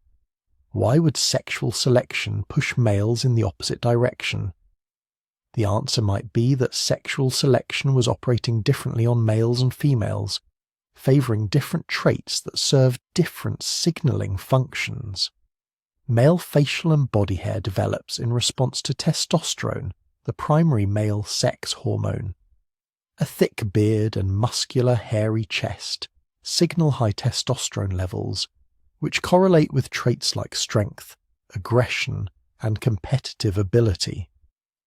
In ancestral environments where males competed for status and mates, these signals would have been valuable. They advertised to other males that you were a formidable competitor. They advertised to females that you had good genes for producing strong competitive sons. Female hairlessness, meanwhile, served different functions. It signalled youth, because body hair increases with age. It signalled health, because smooth skin reveals any condition or blemish. It triggered nurturing responses through neotenous characteristics, and it advertised parasite-free status more effectively than hairy skin could. Different selection pressures operating on different sexes produced different hair patterns, all driven by what potential mates found attractive. The really wild part is that these preferences might still be shaping human evolution today. Studies consistently show that mate preferences vary across cultures and time periods. In some eras and locations, beards are considered highly attractive. In others, clean-shaven faces are preferred. Female body hair preferences vary even more, dramatically. But the underlying reality is that humans have strong opinions about hair, and those opinions influence reproductive decisions. People choose partners partly based on their hair patterns, and that means sexual selection is still operating, still potentially shaping the frequency of genes that control hair growth and distribution. This creates something evolutionary biologists call runaway sexual selection. Once a preference establishes itself in a population, it can become self-reinforcing. If females prefer less body hair, males with less body hair have more offspring. Those offspring inherit both the reduced hair genes and, if they're female, the preference for reduced hair. The genes and the preference spread together through the population, amplifying each other generation after generation. This can drive rapid evolutionary change even in the absence of any survival advantage. The peacock principle applies here perfectly. Those ridiculous tail feathers don't help peacocks survive. They hurt their survival chances, but they spread through the population anyway because peahens think they're attractive. Human hairlessness might be the same thing. It might not have provided any survival advantage at all. It might have actually been disadvantageous, leaving our ancestors more vulnerable to cold, sun damage, and insect bites. But if it made them more attractive to potential mates, it would spread anyway, carried forward by sexual selection regardless of its practical costs. Here's what makes this theory both compelling and frustrating. It's almost impossible to prove. We can't ask ancient humans what they found attractive. We can't reconstruct mate preferences from fossils. We can only look at modern humans, notice that we have strong preferences about body hair, observe that those preferences influence mate choice, and extrapolate backward. Maybe those preferences are purely cultural. Maybe they're partly biological, shaped by hundreds of thousands of years of sexual selection. We probably can't ever know for certain. But the sexual selection theory explains things that other theories struggle with. It explains why human hairlessness isn't uniform but sexually dimorphic. It explains why we retained hair in specific locations like heads and faces while losing it elsewhere. It explains why modern humans remain so obsessed with hair removal, despite having no practical reason to care. And it fits perfectly with what we know about how evolution actually works. Survival isn't everything. Sometimes the traits that spread through a population do so simply because they're attractive, because they increase reproductive success even if they don't increase survival. The truth is probably complicated. Human hairlessness likely resulted from multiple selection pressures operating simultaneously: thermoregulation, parasite resistance, sexual attraction, all working together over hundreds of thousands of years to gradually reduce our body hair, coverage. But sexual selection might have been the accelerant, the force that turned a gradual evolutionary trend into a dramatic transformation. Because when mate choice favours a trait, that trait can spread through a population frighteningly fast, carried forward by the most powerful force in evolution. The drive to reproduce. We are the naked ape. And we might be naked not because it helped us survive, but because our ancestors thought smooth skin was hot. Evolution doesn't always make practical decisions. Sometimes it just makes sexy ones. But here's where things get really interesting, where all the theories about parasites and swimming and sexual attraction start to feel incomplete. Because there's one change happening to our ancestors that nobody disputes, one transformation so dramatic it would reshape everything about what it means to be human. Their brains were getting bigger, a lot bigger. 2 million years ago, your ancestors, early members of the genus Homo, had brains about the size of a large grapefruit, around 400 cubic centimeters. Not tiny. Chimpanzees manage with about 350 c, and they're pretty clever, but also not particularly impressive compared to what was coming, because over the next 2 million years, something unprecedented happened in the history of life on Earth. The human brain tripled in size. Let me say that again. Tripled. From 400 cc to an average of 1 from 400 c in modern humans. Some individuals today have brains pushing 1,600 c. That's not gradual refinement. That's not slow, steady evolutionary tinkering. That's an explosion. In evolutionary terms, it happened fast. Really fast. And it created a problem nobody saw coming. Your brain is expensive. Metabolically speaking, it's the most costly organ in your body by a ridiculous margin. That one 400cc lump of tissue sitting in your skull right now is generating about 20% of your total energy expenditure. 1/5 of every calorie you consume, every bit of oxygen you breathe, is devoted to keeping your brain running, even when you're asleep. Even when you're doing absolutely nothing but lying there breathing, your brain is burning through resources like a high-performance engine running at full throttle. And here's the problem. Engines generate heat. Your brain isn't just using energy, it's converting that energy into electrical impulses, chemical reactions, constant neural activity. And every single one of those processes generates waste heat. Lots of it. Your brain is basically a 20-watt heater running inside your skull 24 hours a day, 7 days a week, from the moment you're born until the moment you die. Now, for most animals, this isn't a big deal. Most animals have small brains relative to their body size. The heat they generate is negligible compared to everything else their bodies are doing. But when you triple brain size over a relatively short evolutionary period, you create what engineers would call a thermal management crisis. You've got this enormous heat-generating organ sitting at the top of your body, encased in bone, and somehow you need to keep it cool enough to function properly. Because brains are sensitive, incredibly sensitive to temperature changes. Get too hot, even by a few degrees, and neural function starts breaking down. Proteins denature. Chemical reactions speed up too much. Electrical signaling becomes erratic. Push it a little further and you get permanent damage. Brain cells start dying.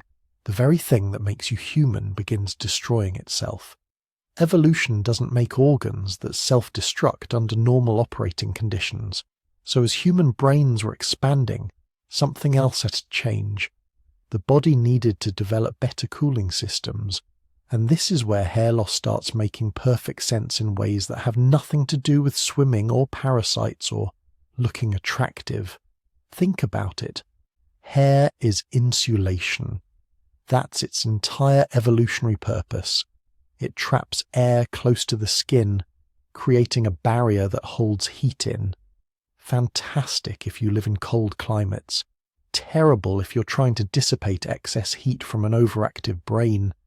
Every other mammal on the planet is fine with this because they're not carrying around massively oversized brains that generate excess heat. But humans are different. Humans need to dump heat, not conserve it. So the fur starts disappearing. Not all at once, not uniformly, but systematically, strategically, in exactly the patterns you'd expect if the primary goal was thermal regulation. The body hair goes first because that's where the biggest gains are. Remove the insulation from your torso, your arms, your legs, and suddenly you've created the world's largest radiator. Every square inch of exposed skin becomes a surface for heat dissipation. But here's where it gets brilliant. We didn't lose all our hair. We kept it in specific places. The top of the head, the armpits, the groin. And if you're trying to stay cool, this seems backwards, right? Why keep hair on your head when that's where the heat is being generated? Why keep those little patches of hair in areas where heat tends to accumulate? Because evolution isn't simple. It's solving multiple problems simultaneously. Yes, we need to cool the brain, but we also need to protect it. And the skull, sitting at the highest point of a bipedal body, gets absolutely hammered by direct sunlight when you're walking around in equatorial Africa. That hair on your head isn't there to keep you warm. It's there to shade your skull from solar radiation. It's a sun umbrella specifically positioned to protect the brain from external heat, while allowing the cooling system to work on internally generated heat. The scalp itself is part of the cooling system. Under that hair, your skull is covered with an incredibly dense network of blood vessels. More blood flow per square centimetre than almost anywhere else on your body. This isn't an accident. This is engineering. Hot blood from the brain flows up and out through this network of veins, spreading across the surface of the skull, where it can dissipate heat through the skin. The hair protects this cooling system from being overwhelmed by external heat from the sun, but it's not thick enough to trap the heat that's being exported from below. Meanwhile, the rest of your body is completely exposed. No insulation between your skin and the air. And this creates multiple cooling pathways that wouldn't be possible with fur. First, there's simple radiation. Heat transfers directly from your skin to the cooler air around you. The larger the surface area of exposed skin, the more efficient this process becomes. Second, there's convection. Air moving across bare skin carries heat away. Even a gentle breeze becomes a cooling mechanism when you don't have fur blocking the airflow. And third, most importantly, there's evaporative cooling through sweating. This is where humans become truly unique. We didn't just lose our fur, we simultaneously developed the most sophisticated sweating system of any mammal on Earth. Humans have between 2 and 4 million sweat glands covering our bodies. We can produce over a litre of sweat per hour under extreme conditions, and when that sweat evaporates from bare skin, it carries away enormous amounts of heat. Far more than would be possible if we still had fur-blocking evaporation and holding moisture close to the skin. This combination, hairless skin plus hyperactive sweat glands, creates a cooling system powerful enough to support a brain that's generating 3 times more heat than our ancestors' brains did 2 million years ago. It's elegant, it's effective, and it explains something that none of the other theories can adequately address: why hair loss and brain expansion happened on the same timeline. The archaeological record shows both changes accelerating together. Around 2 million years ago, just as the first members of the genus Homo appear with noticeably larger brains, we also see evidence suggesting reduced body hair. The two aren't coincidental, they're linked. Brain size couldn't increase without solving the cooling problem, and the most effective solution to the cooling problem was losing the fur. But there's another piece of this puzzle that researchers only recently started appreciating. The timing of when you need cooling matters. During the day, when our ancestors were active, hunting, gathering, walking long distances across the Savanna, they were generating heat through both brain activity and physical exertion. The cooling system needed to work over time, but at night, something different was happening. Sleep. Specifically, the kind of deep, restorative sleep that large-brained animals need to maintain neural health. And sleep creates its own thermal challenges. When you sleep, your brain doesn't shut down. It remains incredibly active, consolidating memories, clearing out metabolic waste, maintaining neural connections. All of that activity generates heat. But during sleep, your body's cooling mechanisms become less effective. You're not moving, so there's no convection from air flowing across your skin. You're not generating sweat the way you do during physical activity. This is where hairlessness provides a hidden advantage that nobody would have predicted. Without fur, your body can dissipate heat through radiation much more effectively during sleep. The temperature difference between your body and the surrounding night air creates a passive cooling effect that works even when you're lying still. Archaeological evidence suggests early humans were probably sleeping in warm climates where nighttime temperatures remained comfortable. Under these conditions, a hairless body would cool more efficiently than a furred one, allowing for better sleep quality and more effective brain maintenance during rest periods. This might explain something that has puzzled researchers for years. Why do humans spend so much time in REM sleep compared to other primates? Modern humans spend about 25% of their sleep time in REM, the stage associated with dreaming and memory consolidation. Chimpanzees spend only about 9%. The difference might come down to cooling efficiency. REM sleep is associated with increased brain activity and heat generation. A hairless body might have allowed our ancestors to spend more time in these metabolically expensive sleep stages because they could dissipate the heat more effectively. There's also an intriguing connection to illness. When your body fights an infection, it deliberately raises its core temperature. Fever. This isn't a malfunction, it's a weapon.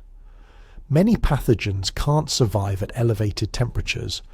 By cranking up the internal thermostat, your immune system creates an environment hostile to invaders. But fever is dangerous. Push the temperature too high and you start damaging your own tissues, especially brain tissue. A hairless body allows for more controlled, more effective fever responses. When you need to heat up to fight infection, the lack of insulation lets you reach therapeutic temperatures faster, using less energy. When you need to cool down to prevent damage, the same lack of insulation allows heat to escape more rapidly. It's a more responsive, more flexible thermal regulation system. And when you're carrying around an enormous heat-sensitive brain, that flexibility could mean the difference between surviving an infection and suffering permanent neural damage. This cooling hypothesis also elegantly explains the connection with bipedalism. Walking upright didn't just free up our hands for carrying tools, it changed our thermal profile in ways that made hair loss even more advantageous. When you walk on 4 legs, a huge portion of your body is exposed to direct sunlight from above. But when you stand upright, you reduce that exposure dramatically. Only your head and shoulders are taking the full brunt of solar radiation. The rest of your body is in your own shade, protected by your vertical posture. Combine upright walking with hair loss, and you've created an animal that can walk long distances in the hottest part of the day without overheating. The small surface area at the top stays protected by head hair. The large surface area running down the sides can dissipate heat through all the mechanisms we discussed: radiation, convection, evaporative cooling. Meanwhile, any breeze, even a gentle one, flows across your entire body unimpeded by fur, carrying away heat that would otherwise accumulate. Your ancestors weren't just naked apes. They were precision-engineered thermal regulation machines. Every feature, the hairless skin, the abundant sweat glands, the upright posture, the strategic retention of head hair, was part of an integrated cooling system designed to support something unprecedented in the history of life. A brain that could think, plan, create, and imagine at levels no other organism had ever achieved. And the cooling problem never really went away. Even today, heat management is one of the major constraints on brain function. That's why you think less clearly when you're too hot, why fever makes you mentally foggy, why your head feels clearer after a cool shower. Your brain is still generating enormous amounts of heat, still requiring constant cooling to function optimally. 2 million years after our ancestors started losing their fur, we're still living with the thermal consequences of having minds that are too large, too active, and too powerful for the bodies that house them. But those consequences made us human. They gave us the capacity to understand our own origins, to wonder about why we're different, to write and read stories about the strange evolutionary journey that turned furry apes into naked philosophers. The cooling connection wasn't just about temperature, it was about possibility. The possibility of minds complex enough to reshape the world. But here's where our story takes a completely unexpected turn. Because somewhere around 1 million years ago, your ancestors learned to do something that would fundamentally change the rules of evolution itself. They learned to control fire, not just use it. That's important to understand. Lightning strikes had been starting fires for hundreds of millions of years. Animals had long learned to scavenge cooked meat from natural wildfires. Even earlier human species probably opportunistically used fire when they found it. But control is something different entirely. Control means keeping fire alive, carrying it from place to place, starting it intentionally when you need it. Control means understanding fire well enough that it becomes a tool, not just a natural phenomenon you occasionally exploit. The archaeological evidence for this revolution is scattered across multiple sites in Africa and Asia. Burnt earth layers that show repeated fires in the same locations generation after generation. Charred animal bones with cut marks showing they were butchered before being cooked. Stone tools heat treated to improve their flaking properties, a technique that requires sustained, controlled temperatures. By around 1 million years ago, maybe earlier, your ancestors had crossed a threshold no other species had ever reached. They had captured a force of nature and made it their servant. And the moment they did that, fur became obsolete. Think about what fire provides. Warmth, obviously, that's the first thing. A good fire can keep a small group comfortable through nights when temperatures drop to near freezing. It can make caves and rock shelters habitable in climates where they'd otherwise be death traps. More importantly, fire provides consistent, reliable warmth that fur simply can't match. A thick coat might keep you warm at rest, but it becomes a liability when you're active, when you're running, hunting, gathering, doing the constant physical work that human survival required. You overheat, you sweat, and that sweat gets trapped in your fur, making you cold again as soon as you stop moving. Fire doesn't have that problem. You can approach it when you're cold, move away when you're warm. It's adjustable warmth. Warmth you can regulate precisely to match your needs. For a species that was increasingly reliant on endurance activity, on long-distance walking and running, this was revolutionary. You could work hard during the day, sweating freely to stay cool, then warm up quickly at a fire when evening came. The evolutionary pressure to maintain thick body hair for warmth essentially vanished overnight, or at least over the course of a few 100,000 years, which in evolutionary terms might as well be overnight. But fire did something else too, something even more important. It extended the human day. Before fire, darkness was dangerous. Predators hunt at night. Injuries and accidents happen when you can't see. Cold that's merely uncomfortable in daylight becomes deadly after sunset. Early humans probably spent nights huddled together in whatever safe spots they could find, sleeping in shifts, vulnerable and afraid. Fire changed everything. With fire, night becomes manageable. You can see predators approaching and scare them off. You can work on tools, prepare food, engage in social activities after dark. Most importantly, you can gather around the fire and share information. This is where the real revolution began. Fire created what anthropologists call the hearth, the first true social center in human evolution. And around that hearth, culture began evolving faster than genes ever could. Because here's the thing about biological evolution. It's slow. A beneficial mutation might take thousands of generations to spread through a population.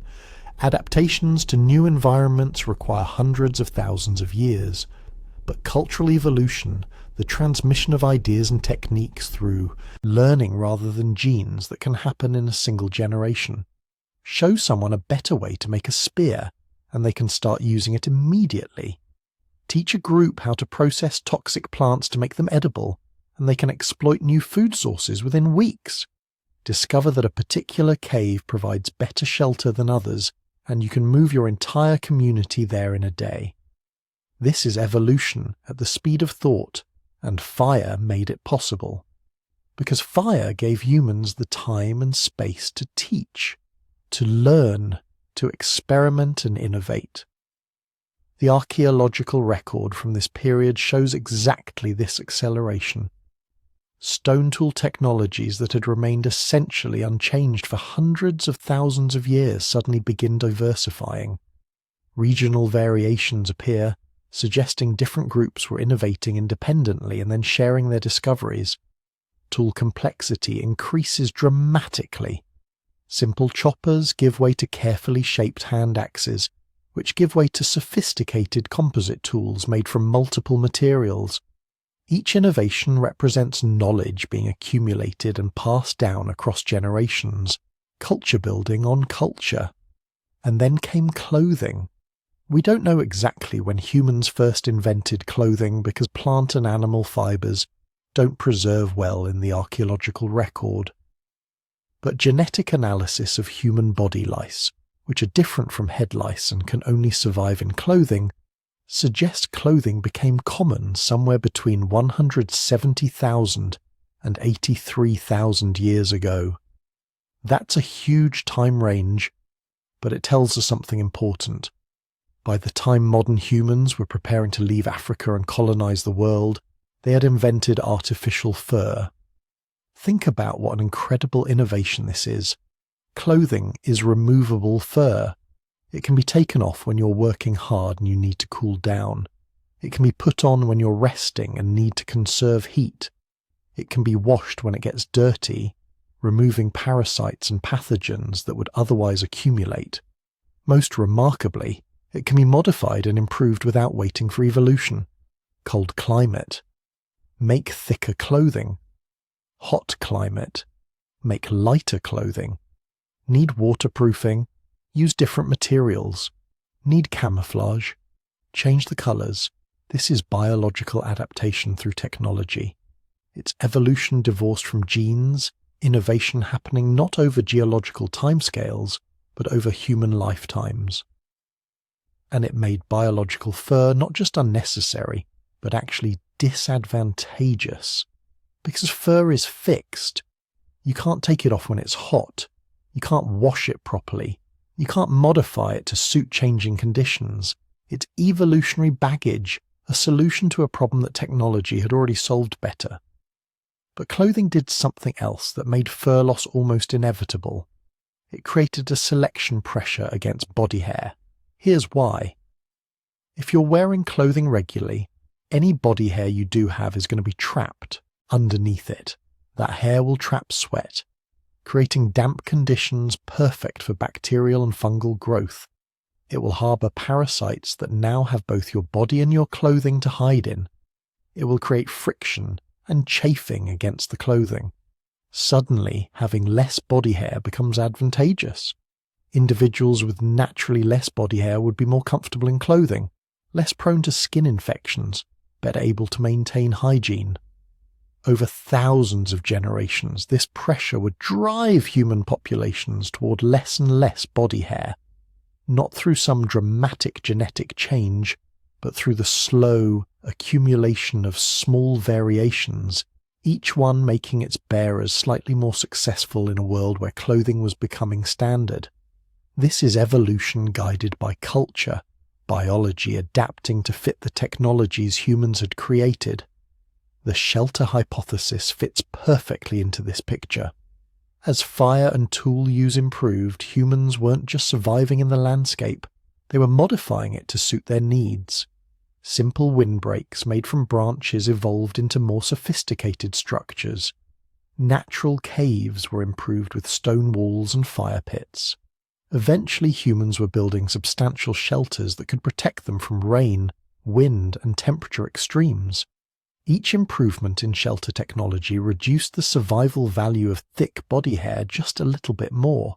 And here's where it gets really interesting, because around the same time humans were losing their fur, they were also developing tool technologies that changed the basic equations of survival. For millions of years, being physically impressive had mattered enormously. Large males with threatening displays could intimidate rivals and attract mates. But tools changed that calculation. A small human with a good spear is more dangerous than a large human without one. Intelligence and skill began mattering more than physical size and intimidation displays. And many of those intimidation displays in other primate species involve fur, raised hackles, puffed up hair that makes you look larger and more threatening. If tools had made physical intimidation less important, then the value of impressive hair displays dropped accordingly. We can see this transition in the archaeological record. Early human ancestors like Australopithecines showed dramatic size differences between males and females, suggesting intense male competition for mates. But as tool use became more sophisticated, these size differences decreased. By the time we get to Homo erectus around 1.9 million years ago, males and females were much closer in size. This suggests a fundamental shift in social organization, away from pure physical competition toward more cooperative structures where intelligence and skill mattered as much as strength. But perhaps the most compelling evidence that cultural evolution had taken over comes from what happened next. Humans spread out of Africa into Europe and Asia starting around 1.8 million years ago. These weren't tropical environments. Ice Age Europe could be brutally cold, with winters that would kill any unprotected tropical animal within hours. Yet humans survived and thrived there. Not by evolving thick fur like mammoths or woolly rhinoceroses that would have taken hundreds of thousands of years. They survived by bringing their technology with them: fire, clothing, sophisticated shelters, all the cultural innovations that made biological cold weather adaptations unnecessary. This is unprecedented in evolutionary history. Other species that colonized cold climates from tropical origins, they had to evolve new adaptations. Thick fur, layers of insulating fat, metabolic changes to generate more body heat. This process takes geological time, millions of years of selection pressure. But humans did it in perhaps 100,000 years, maybe less. They did it not by changing their bodies, but by changing their culture. Neanderthals, who had lived in Ice Age Europe for hundreds of thousands of years, did evolve some biological cold adaptations. Robust bodies with compact proportions to conserve heat, enlarged nasal passages to warm cold air. But even they relied primarily on cultural solutions: sophisticated clothing made from animal skins, careful management of fire, strategic use of caves and rock shelters. The archaeological sites show this clearly. Neanderthal living spaces are masterworks of practical engineering, positioned to maximize warmth from fires, arranged to protect against wind and precipitation, organized to make efficient use of a limited space. When modern humans finally encountered Neanderthals around 50,000 years ago, both species were using essentially the same survival strategy. Not biological adaptation, but cultural innovation. Better tools, better clothing, better fire management, better social organization. The competition between these two species wasn't about who had better genes, it was about who had better ideas and who could innovate faster when conditions changed. This represents something completely new in the history of life on Earth. For 4 billion years, evolution had worked one way.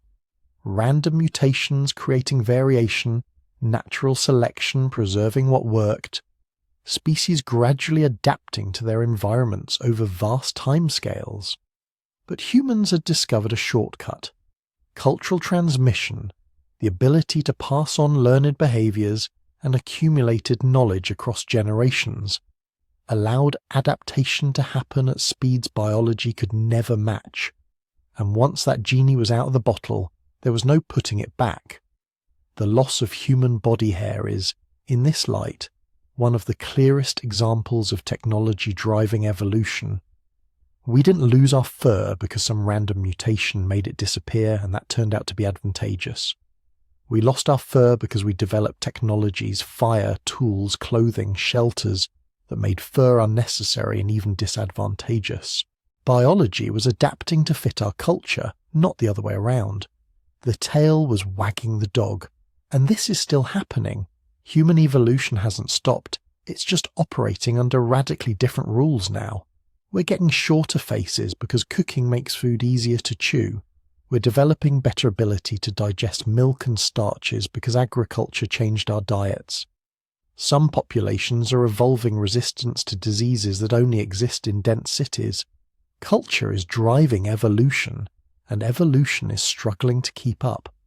We are the naked ape, the species that learn to replace biological solutions with technological ones, the creature that invented artificial fur so sophisticated that we could let the real thing disappear. So here's the thing. After everything we've discussed about why humans lost their fur, the thermoregulation, the parasites, the aquatic environments, the sexual selection, we need to address the elephant in the room, or rather the hair on the head, because we didn't actually lose all our fur, not even close. Walk into any room of humans and you'll see hair everywhere, on heads, faces, bodies. We call ourselves the naked ape, but that's not quite accurate, is it? We're more like the selectively naked ape, the strategically hairless primate, and that selectivity, that pattern of what stayed and what went, that's where things get really interesting. Because evolution doesn't do anything halfway without reason. Every patch of hair we kept tells its own story. Every follicle that survived millions of years of selection pressure survived for a purpose. So let's talk about what we kept and why we kept it. Start with the most obvious one, the hair on your head. Right now, as you're listening to this, you've got roughly 100,000 hair follicles on your scalp, each one producing a strand that grows about 6 inches per year. Left uncut, human head hair can grow several feet long, way longer than necessary for simple insulation. So why? Why would evolution strip hair from almost our entire body but leave this massive mop on top of our heads? The answer isn't simple. It never is with evolution. But we can start breaking it down. First, sun protection. Your brain represents about 2% of your body weight, but uses 20% of your energy. It's metabolically expensive and thermally sensitive. Too hot and neural function starts breaking down. The skull provides some insulation, but bone conducts heat. Hair, especially the thick hair on human heads, creates an insulating air layer that works both ways. It keeps heat from the sun from reaching your skull, and keeps metabolic heat from your brain from building up too fast. It's climate control for your most important organ. But there's more. Impact protection. Human skulls are relatively thin compared to other primates. Our transition to upright walking put our heads about 6 feet off the ground. That's a long way to fall. Head hair, especially the thick padding where hair is densest at the crown, provides cushioning. Not enough to prevent serious injury from a major impact, but enough to reduce damage from the hundreds of minor bumps and scrapes our ancestors would have experienced climbing, foraging, and just moving through dense vegetation. It's biological bubble wrap. Then there's rain shedding. This one doesn't get talked about much, but it's clever. The way hair grows on human heads, radiating out from a central whirl, creates a natural drainage system. Rain hits your head and flows outward and downward, away from your face and eyes. Our ancestors didn't have hats or umbrellas. They needed a built-in roof. Head hair provided it. But here's where it gets interesting. Head hair also serves as a social signal. In most human populations, head hair is one of the most visible and variable features. Colour, texture, length, styling. It's a canvas for individual expression and group identity. Archaeological evidence suggests humans have been decorating and styling head hair for at least 30,000 years, probably much longer. This suggests head hair was maintained not just for physical protection, but for social signalling. It's a feature that says something about who you are, what group you belong to, what status you hold. Now move down to your eyebrows. These seem trivial until you realize what they do. You're working hard, sweating, salt water running down your forehead. Without eyebrows, that sweat goes straight into your eyes, burning, blinding, forcing you to stop whatever you're doing and wipe your face. With eyebrows, the sweat hits that horizontal line of hair and gets channeled sideways, away from your eyes. It's elegant engineering. But eyebrows do more than manage sweat. They're incredibly expressive. Humans are the only primates with such prominent mobile eyebrows sitting on such flat foreheads. That combination allows for an enormous range of facial expressions: surprise, anger, skepticism, confusion, all communicated with eyebrow position. When you're a highly social species that depends on cooperation and communication, the ability to signal your emotional state from a distance is survival critical. Eyebrows aren't just sweat gutters, they're communication devices. Eyelashes serve a similar protective function, but with different mechanics. Each eye has about 150 to 200 lashes on the upper lid, fewer on the lower. They're positioned and angled to create a filtering barrier. Airborne particles, dust, insects, all get caught or deflected by eyelashes before they can reach the vulnerable cornea. Research has shown that the optimal eyelash length for protection is about 1/3 the width of the eye. Measure your eyelashes. They're probably pretty close to that ratio.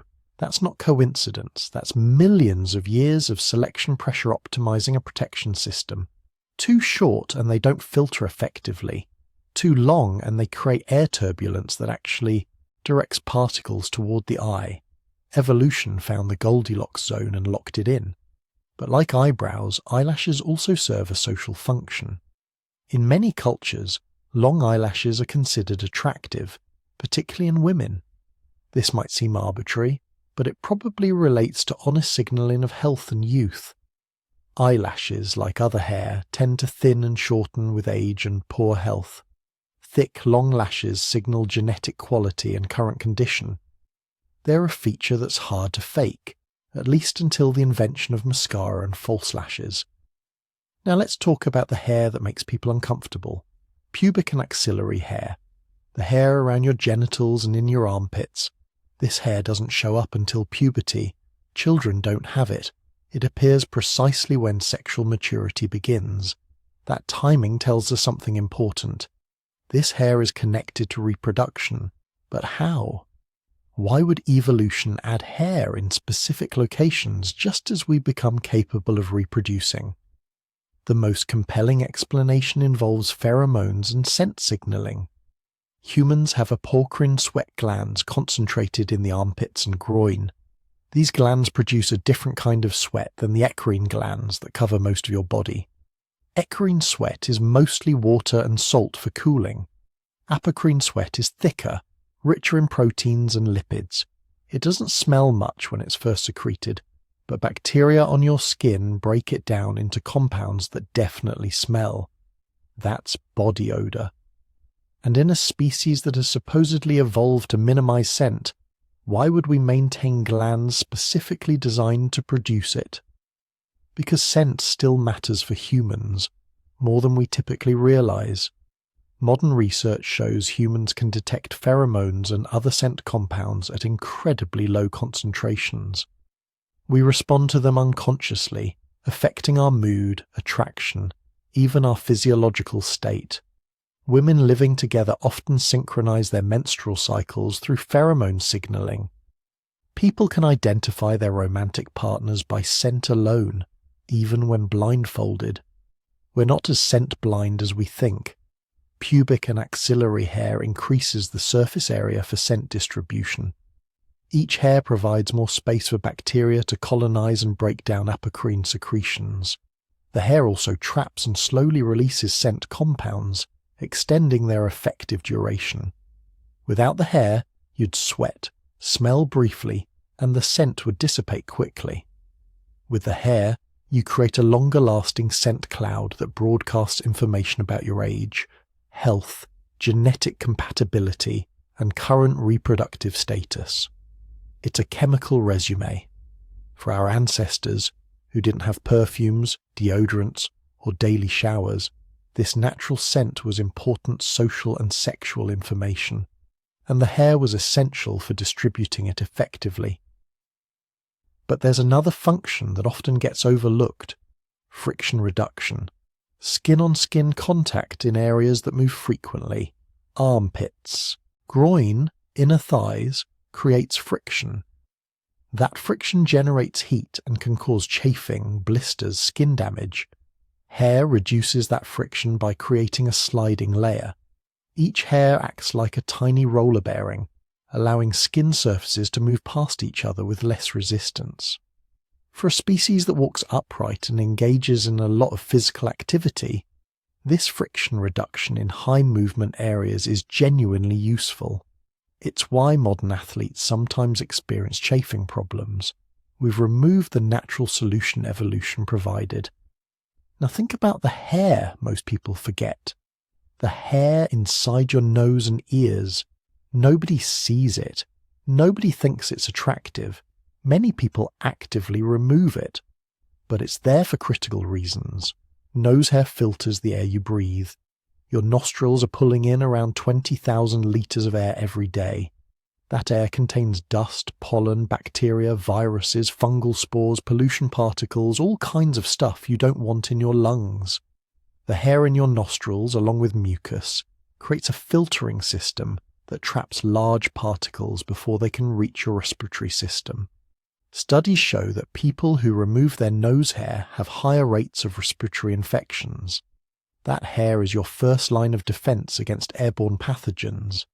Ear hair serves a similar protective function. The hair in your ear canal traps particles and insects trying to enter. It also helps manage earwax, which sounds gross but is actually important. Earwax is antimicrobial and protects your eardrum from infection. The hair helps move the wax outward, a self-cleaning system that works continuously without any conscious effort on your part. Then there's facial hair, beards. This one's interesting because it's sexually dimorphic.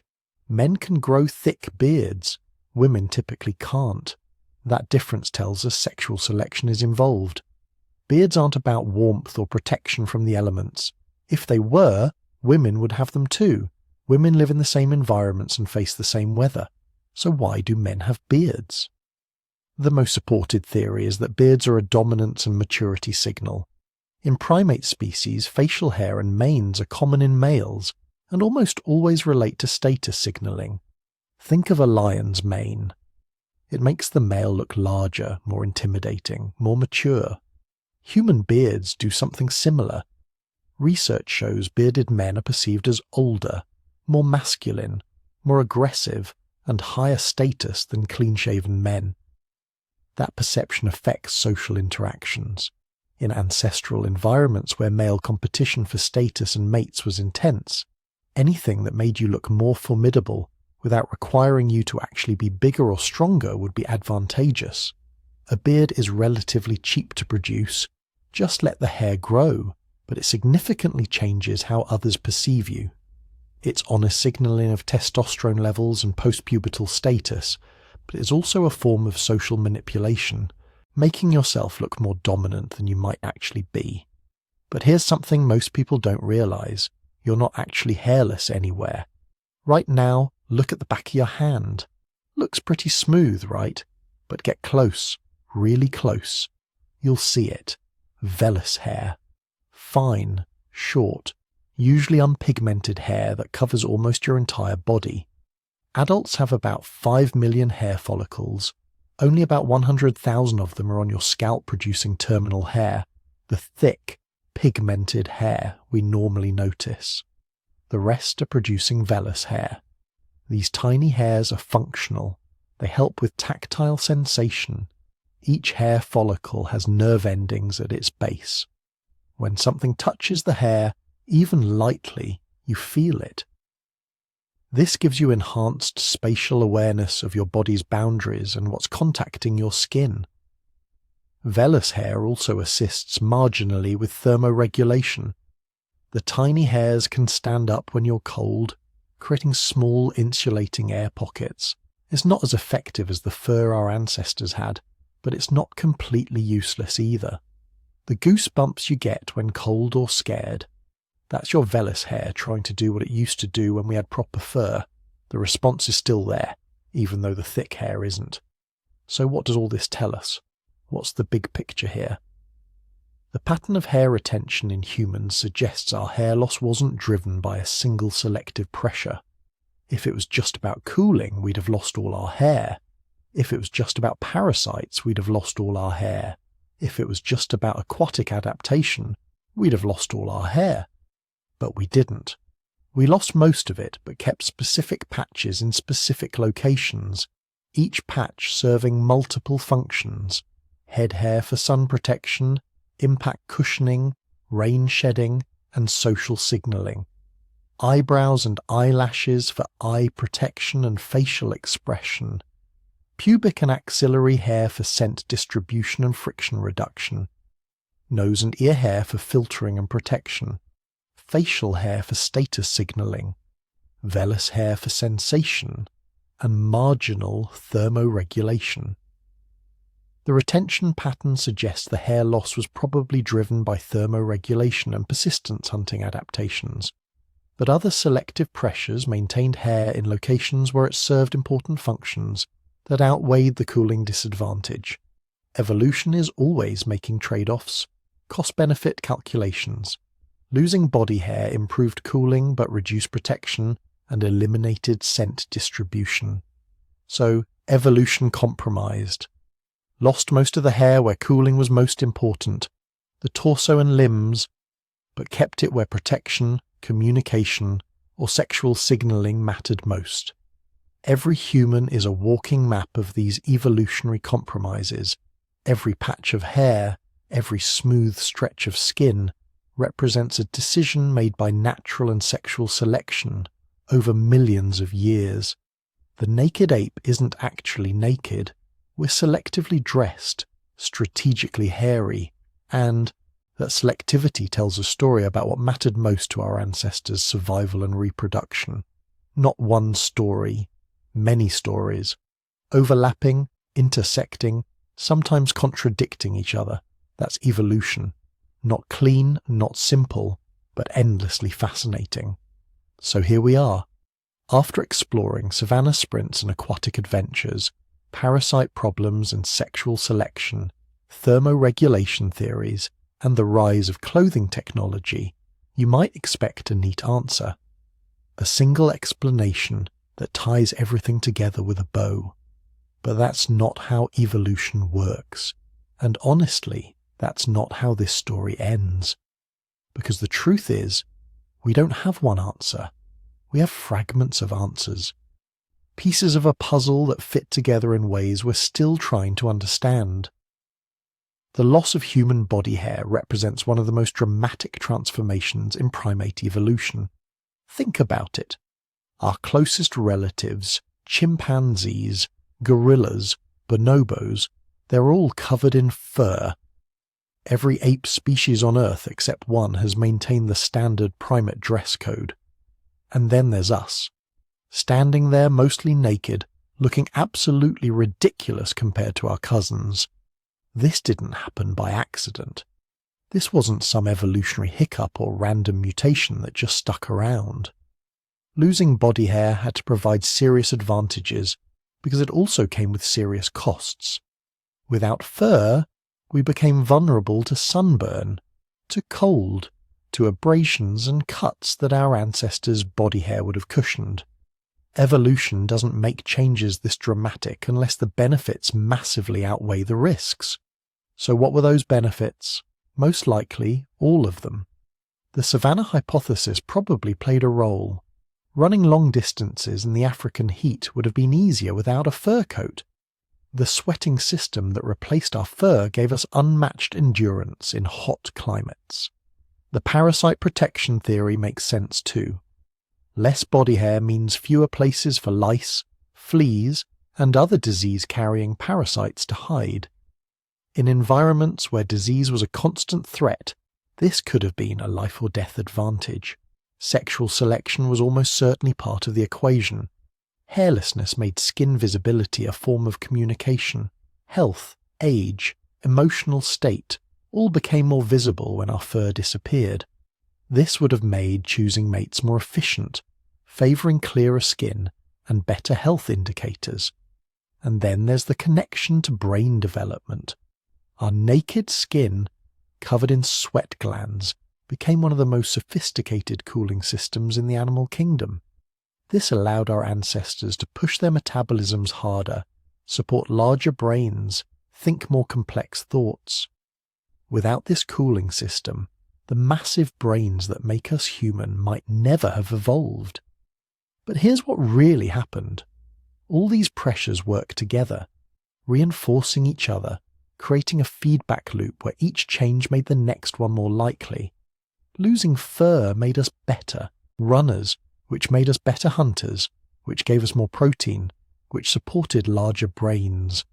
Larger brains led to better tools, which led to fire control, which led to cooking, which made more nutrients available, which supported even bigger brains. Bigger brains led to clothing technology, which made body hair even less necessary, which freed up evolutionary resources for other adaptations. And somewhere in this process, we became human. Not just hairless apes, but thinking, planning, speaking, creating beings who could adapt to any environment on Earth not by evolving new bodies, but by inventing new technologies. Our nakedness wasn't the end point, it was the beginning, the launch pad for everything that came after. And we're still living with the consequences. Modern humans have incredibly complex relationships with body hair. We shave it, style it, remove it, transplant it, dye it. We judge ourselves and each other based on how much we have and wear.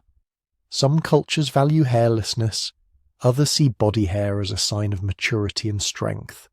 We've invented entire industries around managing the hair we have left and hiding the fact that we lost most of it.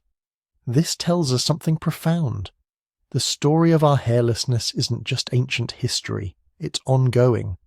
We're still figuring out what it means to be the naked ape, still negotiating our relationship with our own bodies, still trying to understand why we look the way we do. Will we ever know the complete answer? Probably not. The evidence is scattered across millions of years, preserved in fragments of bone and DNA, interpreted through competing theories and incomplete data. But maybe that's okay. Maybe the mystery is part of what makes us human. The ability to ask questions without easy answers, to look at our own bodies and wonder why, to trace our history back through deep time and Try to understand where we came from. Because every theory we've explored tonight tells us something true about human evolution, about the incredible pressures our ancestors faced, about their creativity in solving problems, about the complex interplay between biology and culture that made us who we are. We are the species that lost its fur and gained the world. And that's a pretty incredible story, even if we don't know every detail. So, where are you listening to this from? Drop a comment below. Let me know which theory makes the most sense to you. Or if you've got your own ideas about why humans lost their fur, hit that like button if you enjoyed this deep dive into human evolution. And subscribe, because we've got more mysteries to explore, more questions that keep you up at night, more stories about what makes us human. The mystery continues, and so do we.